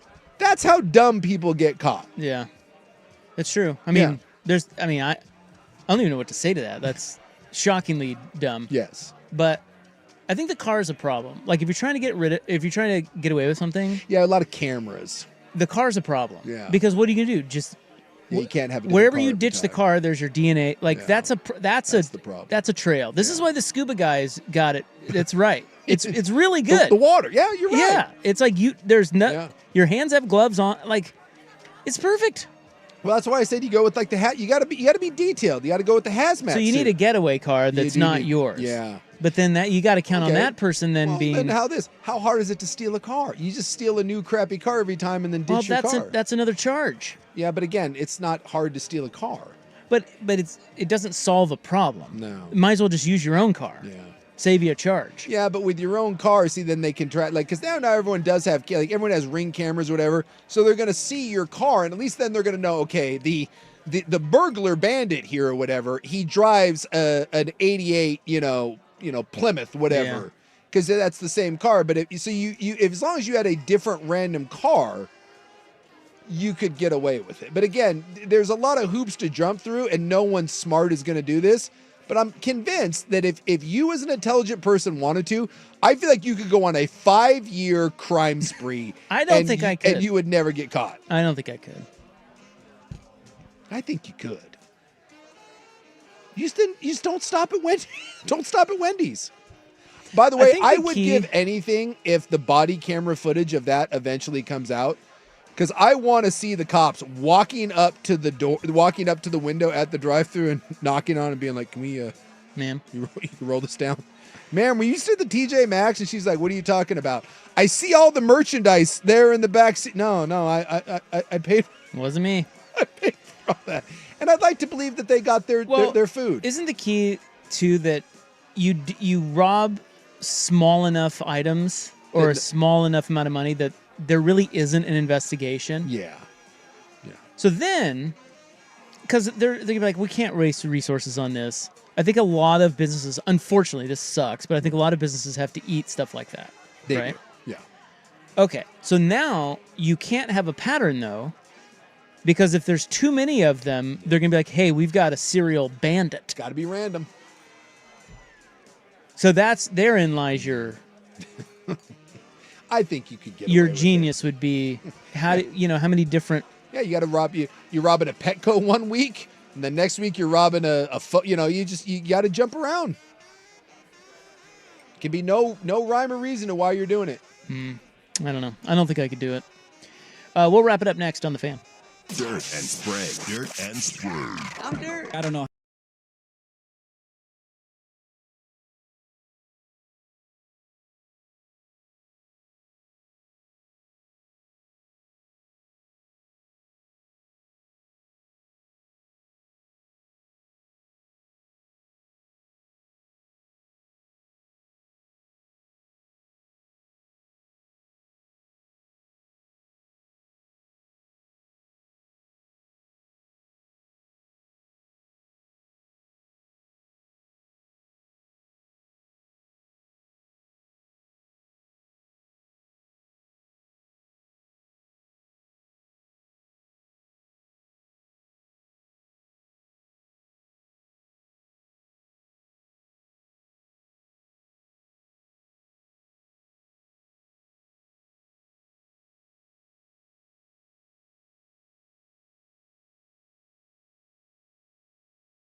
Nemec is coming up next. Got a big story for tomorrow's show. Planning a big expose. You gonna break it down? I don't want to talk about it too much, but I made the mistake of watching a video today, and now I'm down a Joe Rogan conspiracy rabbit hole, and I hate myself for it. I absolutely hate myself for it. True story. Well, you don't have to do that. I didn't even seek it out. It came across my timeline. Of course. And I was It's like, not even your fault. It wasn't. And I was like, and this, I'm the first one to say, dude, every one of these videos, there's probably a rational explanation behind it. But damn it, it raised some questions that I haven't seen answered, and now it's bothering me. I'm fully down. I hate being a conspiracy theorist. I absolutely hate it. But I was talking with Buck over the break. I can't. There's no explanation. There are for holes. It. There's holes in the story. What are you talking about? Yeah, the assassination. Oh, yeah. No one really knows what the hell happened. And I don't. And that's is that right? Yeah. Like, I mean, I'm not following it too much. And I'm not either, because I'm like, I don't really. I don't want to get caught up into it. I have tried my very best. Well, it's not working. It has worked. I know very You're now little. spewing conspiracy theories about I'm not, which is why I'm saying I'm so pissed. So what's the theory? I don't want it. I don't want to talk about it. What's the theory? It's going to send someone else down it. Well, what's the theory? What are they theorizing? I can't. Wait, break? What do you mean? We I gotta can't break. We It's gotta the end go. of the show. Exactly. It's time to go. Well, I don't hear the end of the. Don't we play like Dire Straits and do a whole thing? Yeah. What is happening? Don't do what I did. Don't watch a video, because now you're going to start asking questions. I don't care enough. You do. I really don't. Good. I was talking with Buck, and then Buck was feeding my conspiracy theories. Buck's like, yeah, it doesn't make sense. I'm like, no. That's a big deal. Thank you. I was hoping Buck had like a rational explanation, because he's been following it way don't. closer than me. So I was hoping Buck was going to be like, oh, this, So, and this. Buck, what happened? Yeah, you know what? My algorithm's all screwed up because I keep clicking on stuff, and then it thinks that I want to see that stuff, and then more of it hits my feed, and I see more, and I don't want to. They got you guys right where they want you. Your heads are spinning. No, dude, I spent like 4 days refusing to look at anything, and one stupid video, and I'm down the rabbit hole. I'm going back to radio silence. Wait till you see the guy with the hand signals. Nope. Not doing it. Is there a grassy knoll? Yeah, it's one of these. Yeah. It's turning one of into these that, isn't now. it? Yes. All right, everybody have a great night. Andrew Nemec coming up next. We are back tomorrow, 3 to 7 on the Fan. Good night.